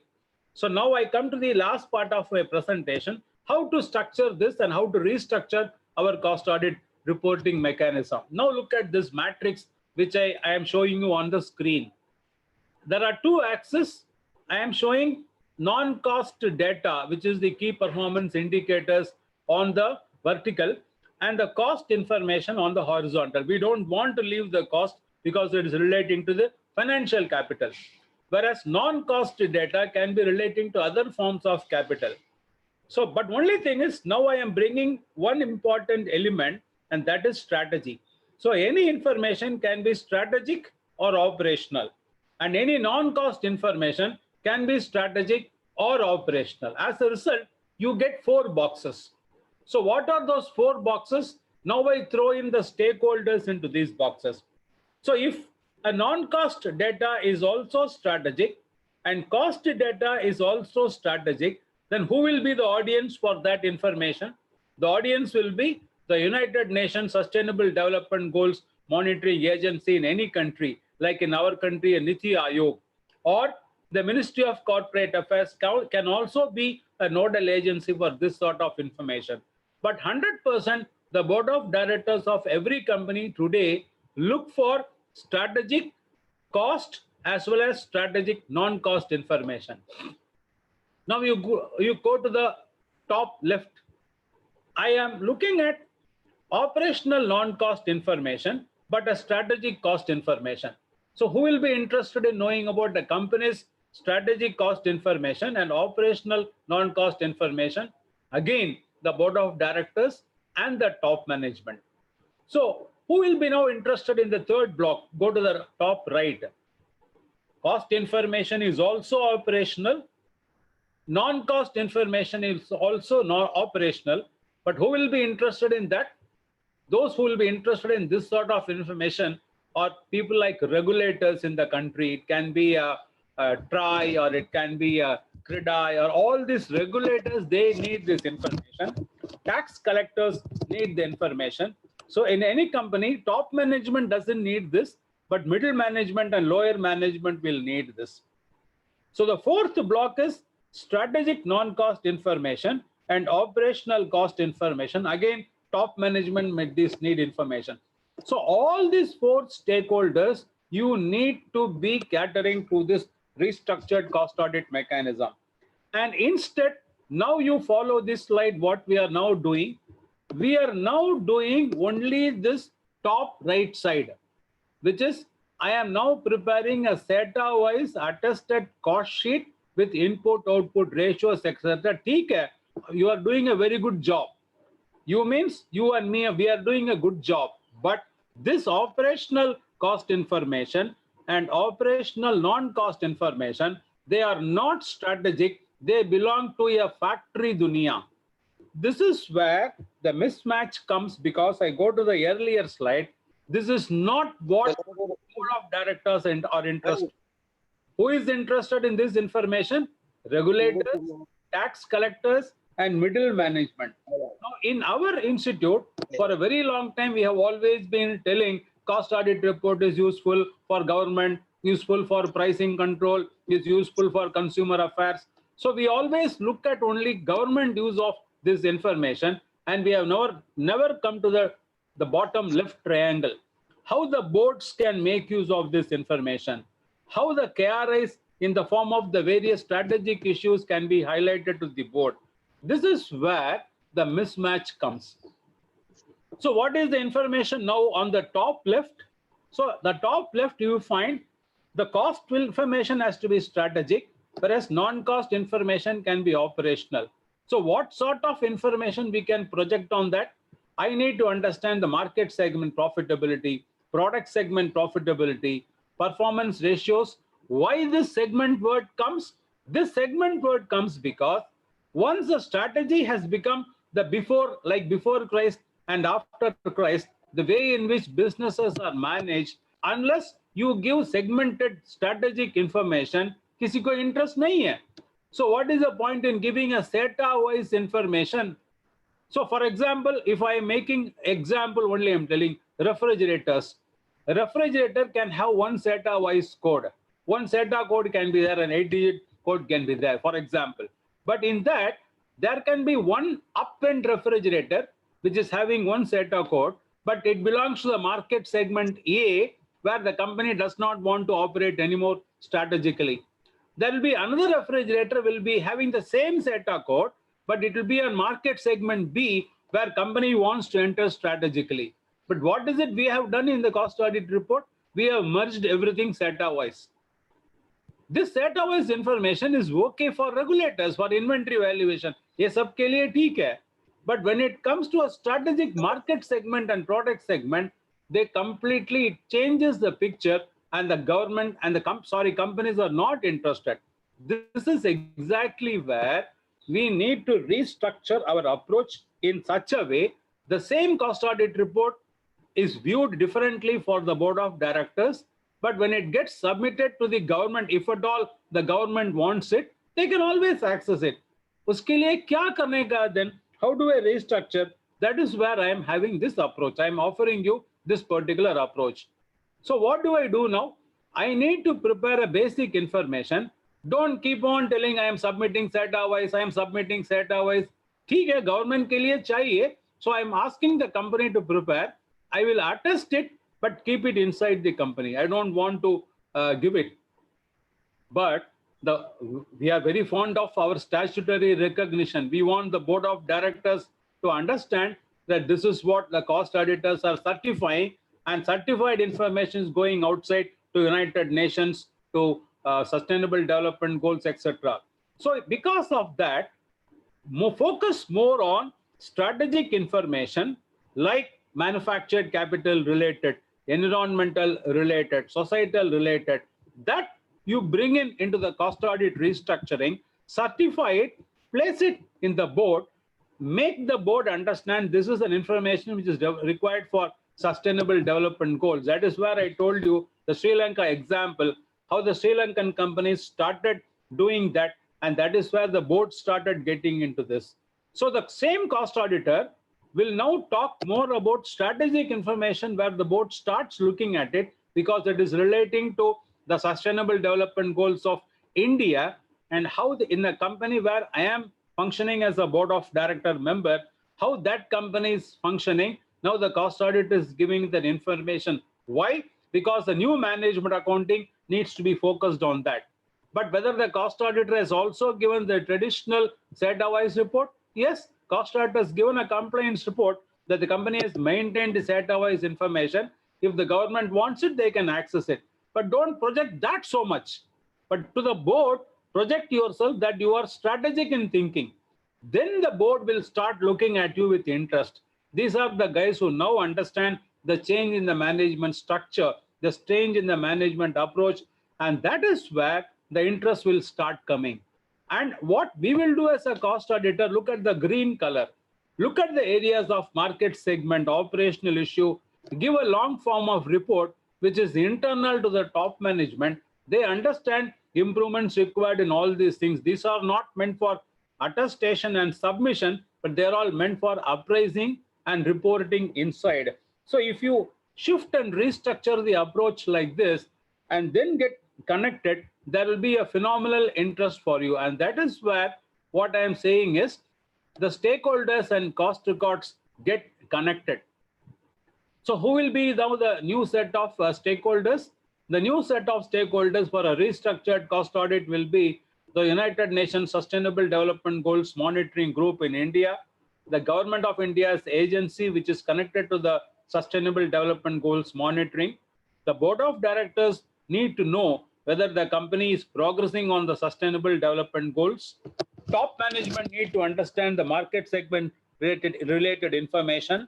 The middle and the lower management need to understand about the operational, and the tax and other regulators need to get SATA-wise information. And of course, last but not the least, the CMA profession is a major stakeholder in the new form of cost records. But how do you redefine the cost records? Redefine the cost records. Don't do it cost element wise. For raw material, there should be a cost accounting standard. For labor, there should be a cost accounting standard. ठीक है भाई, they are important, but that belongs to a factory dunia. So what do you now need? What is the strategic information to measure the progress of a company against the sustainable development goals?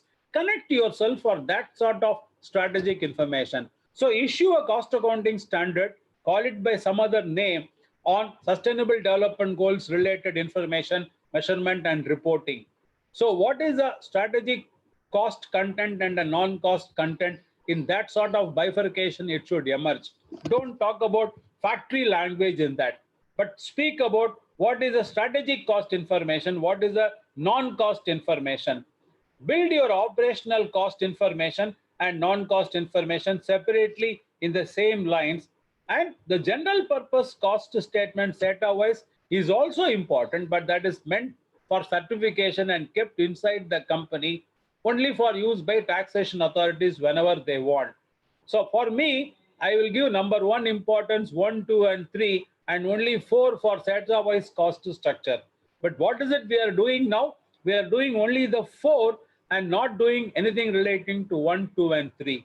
This is where I am saying we need to undergo that restructuring. So as a result of this restructuring, How do I now look at the new form of reporting mechanism? I will need a new report to the board of directors, which links the company's performance to the sustainable development goals based on cost records. And we go to the Government of India, Ministry of Corporate Affairs, Rajesh G, who comes from Orissa. So if Dr. Mohanty, Suresh Mohanty wants to do it, we can do it.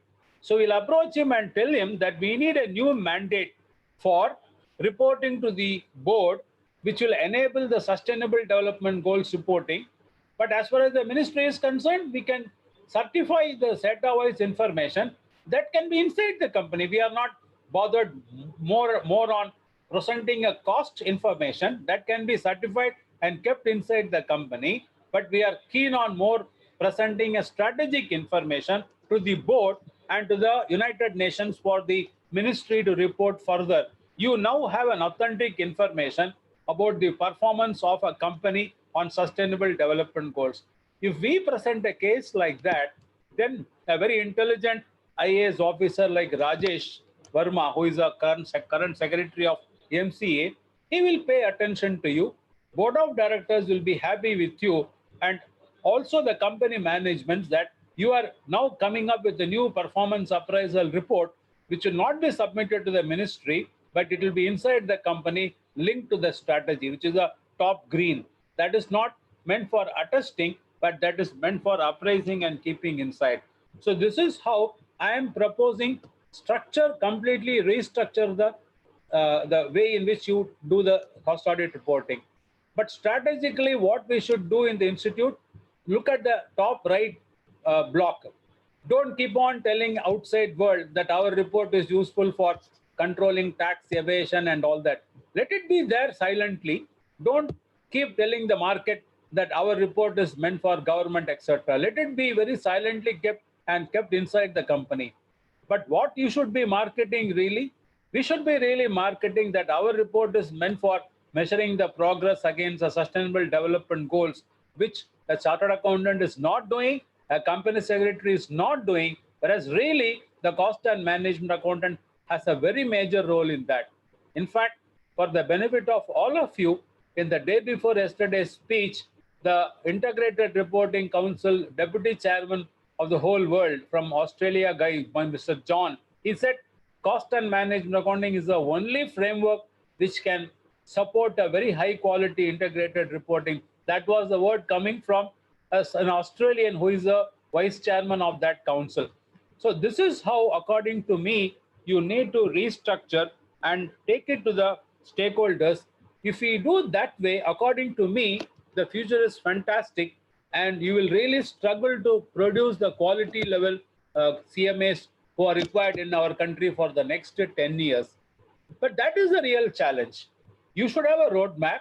You will not get overnight results. Keep on doing the current things also separately, but keep on working for this sort of visionary move. If you do that, then one day you will feel the transformation. Transformation cannot come on one single day. It will eventually come. Look at the way in which Narendra Modi is struggling. Step by step, he is bringing the transformation despite all resistance. Initially, there will be resistance. People will hate you. After all, visionaries are someone who will not always sweeten their talk. Politics is important, but ultimately, if you are really a visionary, you will really take the CMA profession where they ought to be and not where they want to be. That is precisely where our leaders need to show the vision and guts as to how we conduct ourselves and take our profession along. So I am sorry for the interruption, and I thank Suresh for this opportunity. If there is some time left, if you are free, if you want, we can have some questions.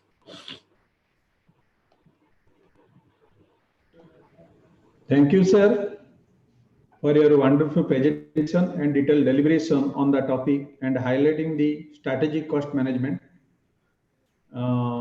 Now, house is open for discussion. Any question? You can post in the chat box or raise your hand, please.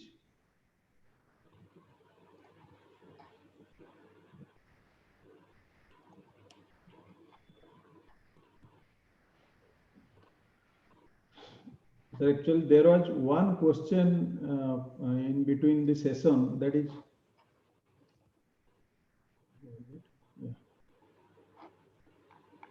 cost audit conducted as per MCA notification for government. So it is required for government only, not for the company. Company made their cost internally, not by the cost auditor. The most of the company wants not auditing in cost point of view. They want on audit, say financial audit, that is sufficient. So they don't want to pay more money for cost audit, by which the cost auditor does not have manpower to take cost audit deeply. So cost audit not touch to required position. Please explain how it would be beneficial to statutory authority and public. What changes are required on it for the above purpose? I didn't understand the question because you were reading for you to understand, not for me. Actually, sir, question is in chat box, sir. Chat box. Yeah. Let me open that and read it myself. 1 second. Yeah. So it is from CMA Mukesh Chaube, but I'm not saying that question. From Bismoy Kumar Sahu. Oh, you are, sir, you are disconnected, so it is. इसमें नहीं है. Okay, sir. I will just copy and post again.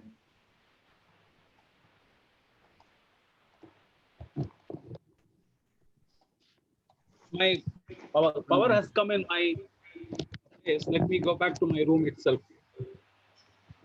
Okay, sir. Now I post this question. Huh? This question, I copied the question and post again. You posted it? Yeah. Okay, let me just see. Because I asked them to follow me conceptually very carefully. If you don't follow conceptually, again the same questions of why fees is high, fees is low, all these things will come. Fees is nothing but value. If you don't create value, you can't expect more fees, Baba. Sure. Fees is linked to value creation. If you want only fees because of law, mandatory, it won't work. Don't imagine yourself with a financial audit. एक घंटे के लिए मैं बार-बार वही बोल रहा था. What he says from CMA, Bismoy Kumar. Conducted as per MCA notifications for government. So it is required government only, not for company. Company made their cost internally, not by the cost auditor. Most of the company wants not auditing in cost point of view. They want an audit by financial audit that is sufficient. So they do not want to pay more money for cost audit, by which the cost auditor does not have manpower to take cost audit deeply. So cost audit not touch to required position. Please explain. Now it would be beneficial. See, again, this gentleman is completely lost the importance of what I was shouting at the peak of my voice, bringing in the whole concept right from the beginning, where we are not adding value. We don't add value. We submit a cost audit report to the government, which is SETA-wise information meant for tax regulation, meant for government control, meant for pricing. ये सब करने के लिए आपको पैसा क्यों company देगा? Financial audit is statutorily important because submitting balance sheet and profit and loss account is a part of the shareholder-driven reporting mechanism. So a shareholder-driven reporting mechanism does not require cost audit. So a cost audit report, which is driven only by the government requirement, where the government needs the cost information for regulatory purposes, you tell in whatever ways, whether it is for consumer protection, inventory valuation, GST, tax, ये सब government control करने के लिए board of directors and the companies need to pay fees for you. Don't you think logically there is a mismatch? That mismatch is not there in financial audit because you are being appointed on behalf of the shareholders. Shareholders are represented by the governing body, which is the board of directors. Shareholders have appointed you in a fiduciary role. You are coming in between the as an assurance to the board of directors and to the shareholders. You are a connecting mechanism. So there is something because of which they need. Compare yourself again and again in that. Our leaders are wrongly giving a strategy for us, constantly comparing yourself to the financial auditor's profession. Will you please understand, fundamentally, this is not correct. That is a mistake we are doing for the last 30 years, and we continue to do the same mistake. Aisa mat karo. Please take the cost and management accounting in a different route.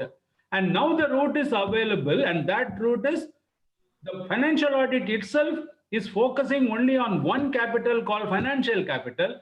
Other forms of capital require reporting to the United Nations. For another 15 years, it becomes important. So join that bandwagon. Connect yourself to the non-financial capital through non-cost information and say, don't compare yourself with chartered accountant. Tell the government, tell the United Nations, their role is different. Our role is different. And so this is the reason why we will add value by looking at for the non-financial indicators, giving support for other forms of capital.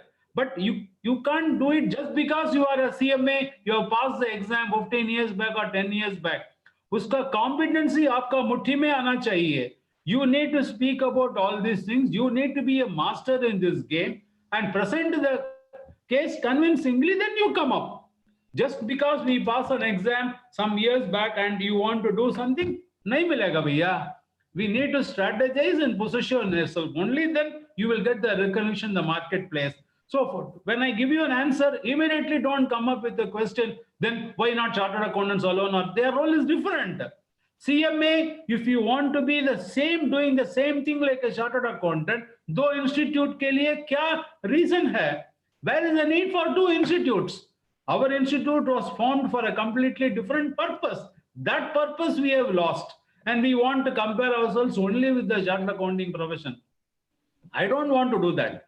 As far as I am concerned, I am a pure hardcore cost and management accountant. I will try to create my value game. I will create value to the society because of that and take fees from the society because of that.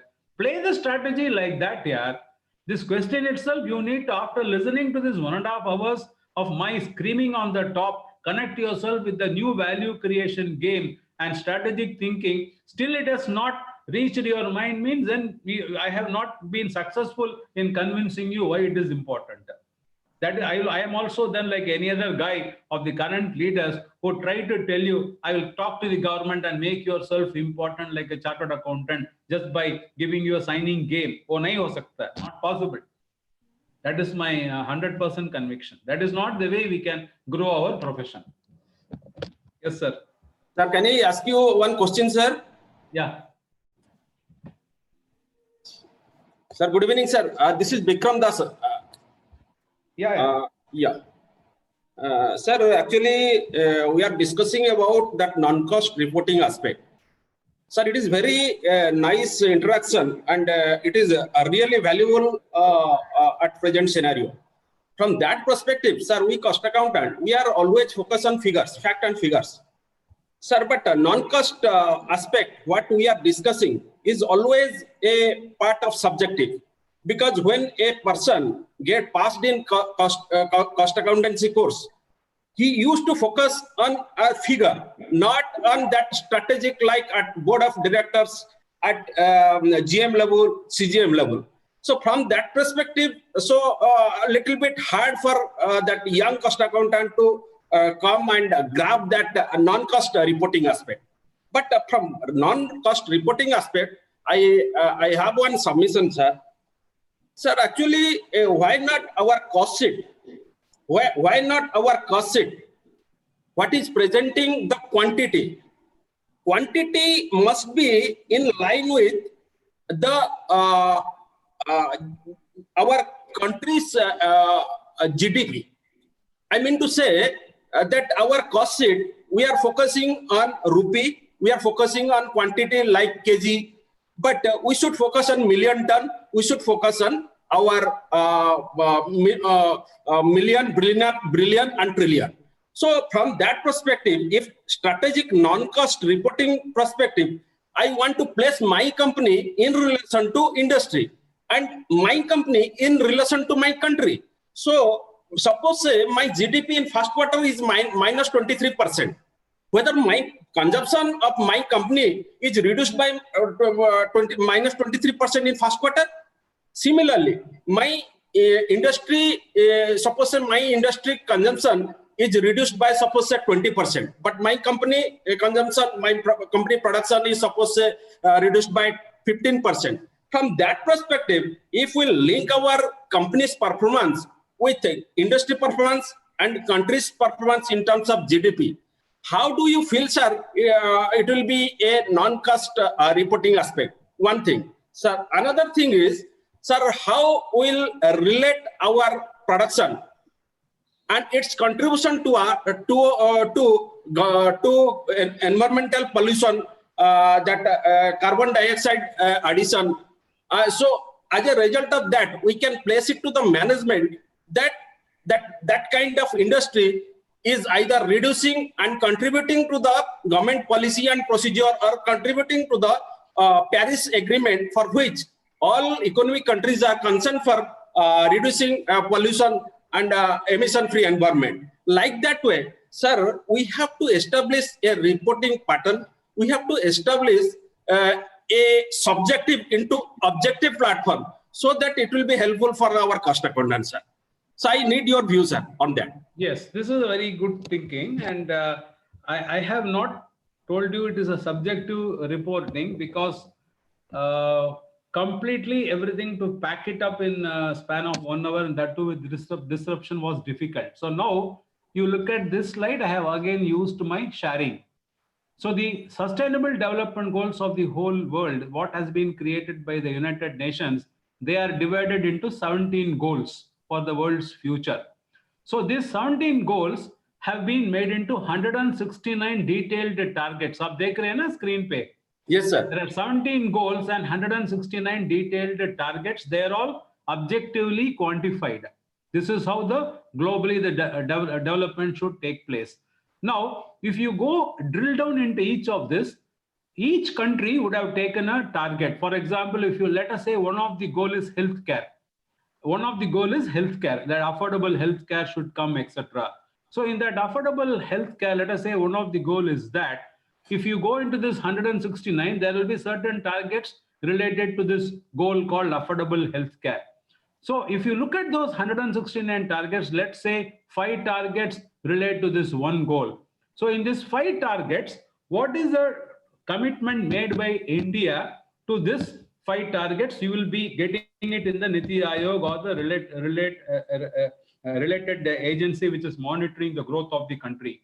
Now, how they will be able to get, if you take, for example, the healthcare sector, let us say one of the example only I'm telling, one of the important target given is, which India has committed is, so much percentage of the population should be brought under the, let us say, the bypass surgery, which will be done at a target of, let's say, 1.5 lakh rupees. Target price is 1.5 lakhs.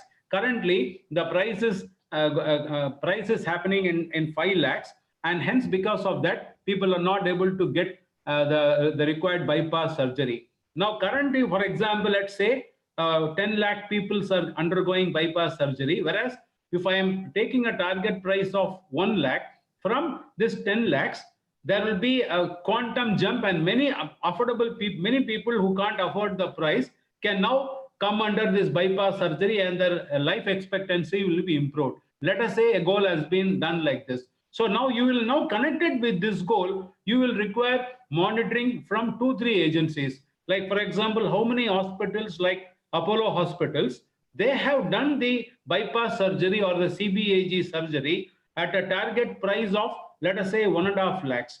And out of 1.5 lakhs, how many number of patients they have covered? So now what you will need? You will need a non-financial data. How many patients they have covered in places like Tamil Nadu, Odisha, West Bengal, Gujarat, or Jammu and Kashmir. In the Apollo hospital, how many of them have been covered at less than 1.5 lakhs? I will need how many people have been done I have need, and between 1819 to 1920, how many have increased I will need in this particular structure. So once I report this, like this Apollo hospitals, for example, I am reporting like this. Some other hospital from Delhi may report, some other hospital from some other location may report. An aggregate of this through XBRL will be able to tell the government that what is the increase in the number of people who have undergone this bypass surgery at less than 1.5 lakh rupees in the last year 1920 when compared to 1819. This is precisely the data they would require for reporting to the United Nations about the progress which is being made in 169. And this data can be built in through the cost records covered in the hospital sector or the healthcare cost records.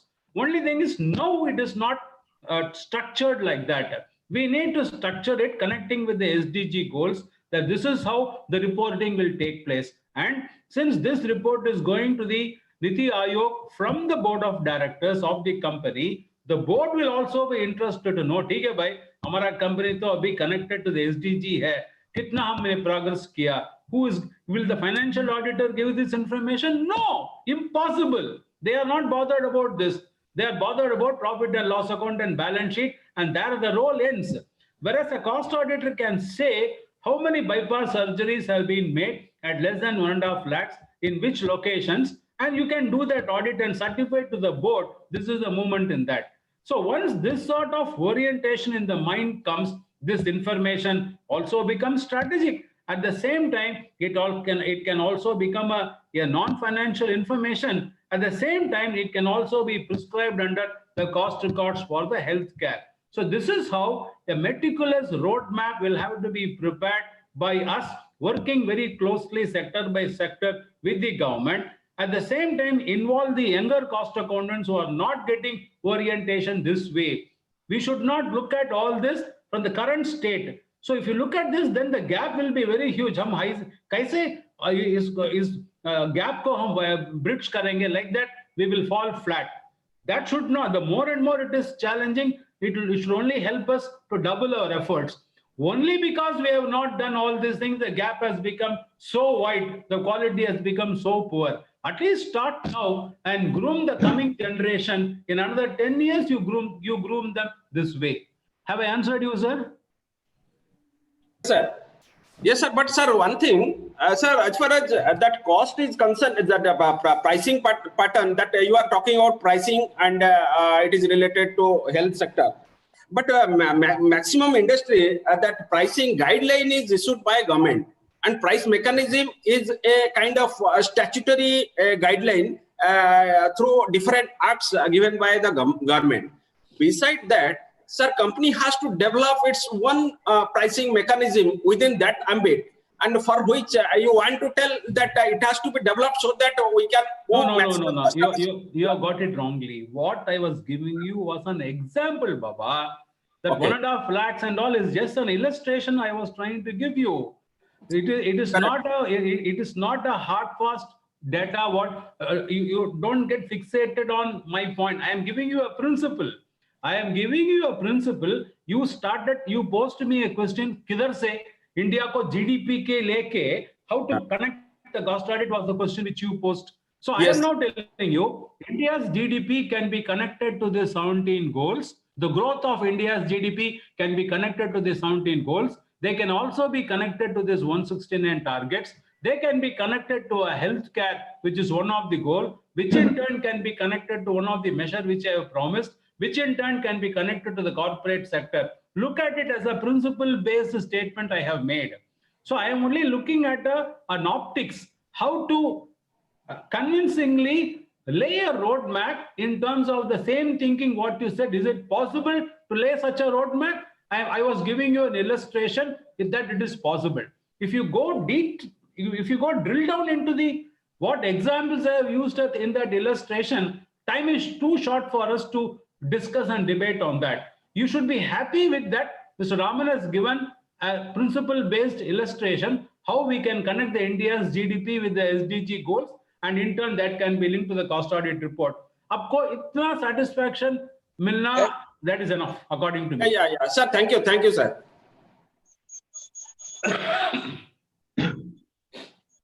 Thank you, sir. for nice interaction.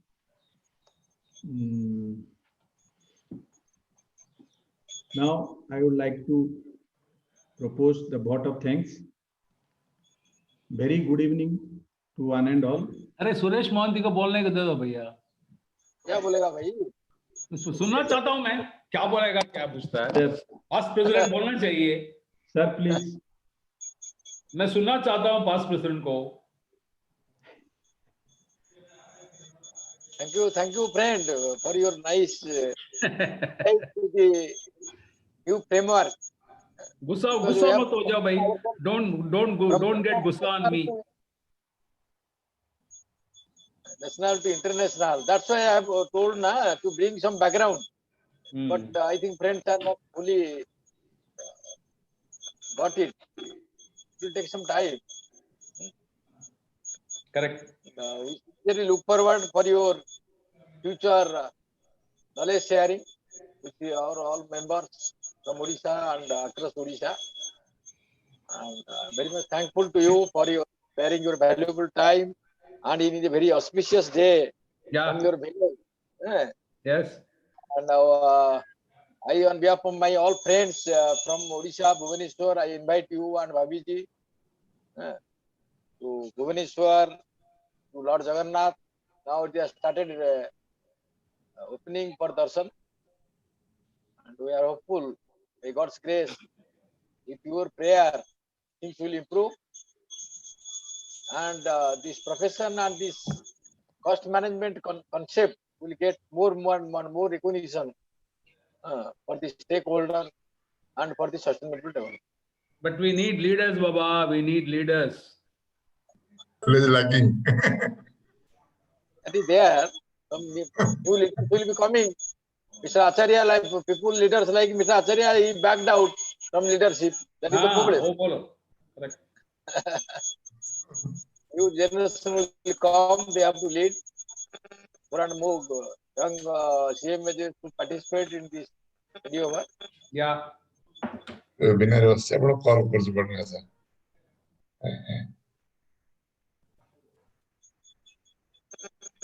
Thank you, friends, Mr. Sakti and Mukesh, to do the formality. Okay, sir. Sir, before that, I have got a small request. Okay. And a clarification from Raman, sir. Yeah. Sir, in one of the very latest seminars, just before this pandemic, we had the occasion to have this physical seminar at the Angul chapter, where we invited a Principal Commissioner of Income Tax. And we asked his bold opinion whether this cost audit should not be made mandatory all over across the industry, number one.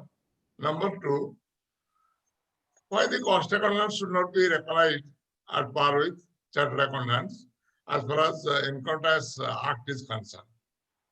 Coming to the question number 2 first, he told, I do not find any reason, except one of the reason, maybe a probable reason, that when the Income Tax Act came, that time, this ICAI Act was not in much prominence.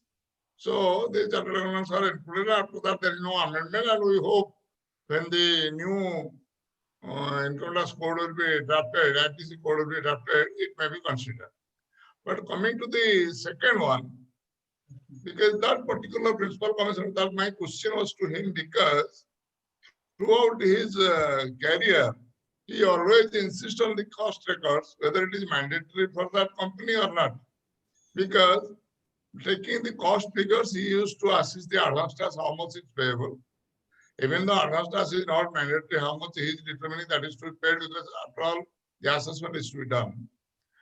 But in that process, he was finding what is the abnormal cost and how you are trying to dive away the actual cost should be and actual profit should be. So he suggested, okay, it is not possible to get it amended, so many problems are there. Why your institute, they told us, why the ICAI Institute, Cost Institute, they are not able to convince the CBDT that cost figures This verification of the cost figures are to be made mandatory for any industry, those who are paying income tax. What is your opinion on that, sir? My opinion is what I have spoken all this 1.5 hours, Acharya ji. I am more in favor of making cost and management accounting very robust for running the business competitively. So if you ask me ideas on that, how to make the board of directors show more interest in cost audit report, how to make the national corporate managements to show interest in cost and management accounting, how the business and the managements should be provoked to show more recognition towards cost and management accounting, I would wholeheartedly enter into that conversation. But if you ask me how to make the taxation authority show more interest in cost information, that world is going away, Acharya ji. That is not the future anymore. You one day, all these damn things will all be removed. It is all going towards that faceless assessment and things like that. So let us not get into that. How to make cost and management accounting add value for the society? If you get into that, that is the future. And that is where the leaders today should really see the writing on the wall. If you don't see that writing on the wall, and more statutory road ki dara jayenge, means it is not, I think you remember one example, what I told you long back. I want to go to Delhi, but I am traveling in the direction of Kanyakumari, but I am saying I want to go to Delhi. Now you are asking me a question, if I travel faster towards Kanyakumari, whether I can reach Delhi. How I can answer that here? We are going in the wrong direction, but you are asking me how we can move faster. I can't answer. I can't answer that angle. Thank you, sir. It was nice to listen Thank to you, you sir. after a long gap. Yeah, thank you. Mr. Mukesh. Now it is my great honor to propose the vote of thanks, formal vote of thanks on this occasion. I, on behalf of the ICAI Bhubaneswar chapter and other chapters at Odisha, extend my very special deep gratitude and hearty thanks to today's research CMA Raman sir, past President SAFA 2011. I also like to give my deep gratitude and hearty thanks to CMA as Dr. S.C. Mahanti sir and CMA Antaryami sir for coordinating and moderating this session in a nice way. I would also like to thank CMA Mukesh Chubey, chairman of the chapter, and all other chairmen and their team members for their association. I would also like to thank all the participants for their nice participation and cooperation.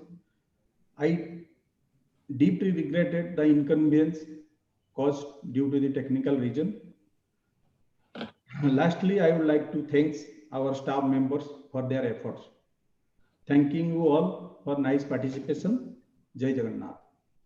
Jai Jagannath, that I liked very much. Thank you, sir. Very good, very good, very good. Sir, we invite you to Odisha. Welcome, sir. I will definitely will come, but physical meetings start coming, we will certainly come. Sir, welcome. So take care. Thank you. Thank you, sir. Bye.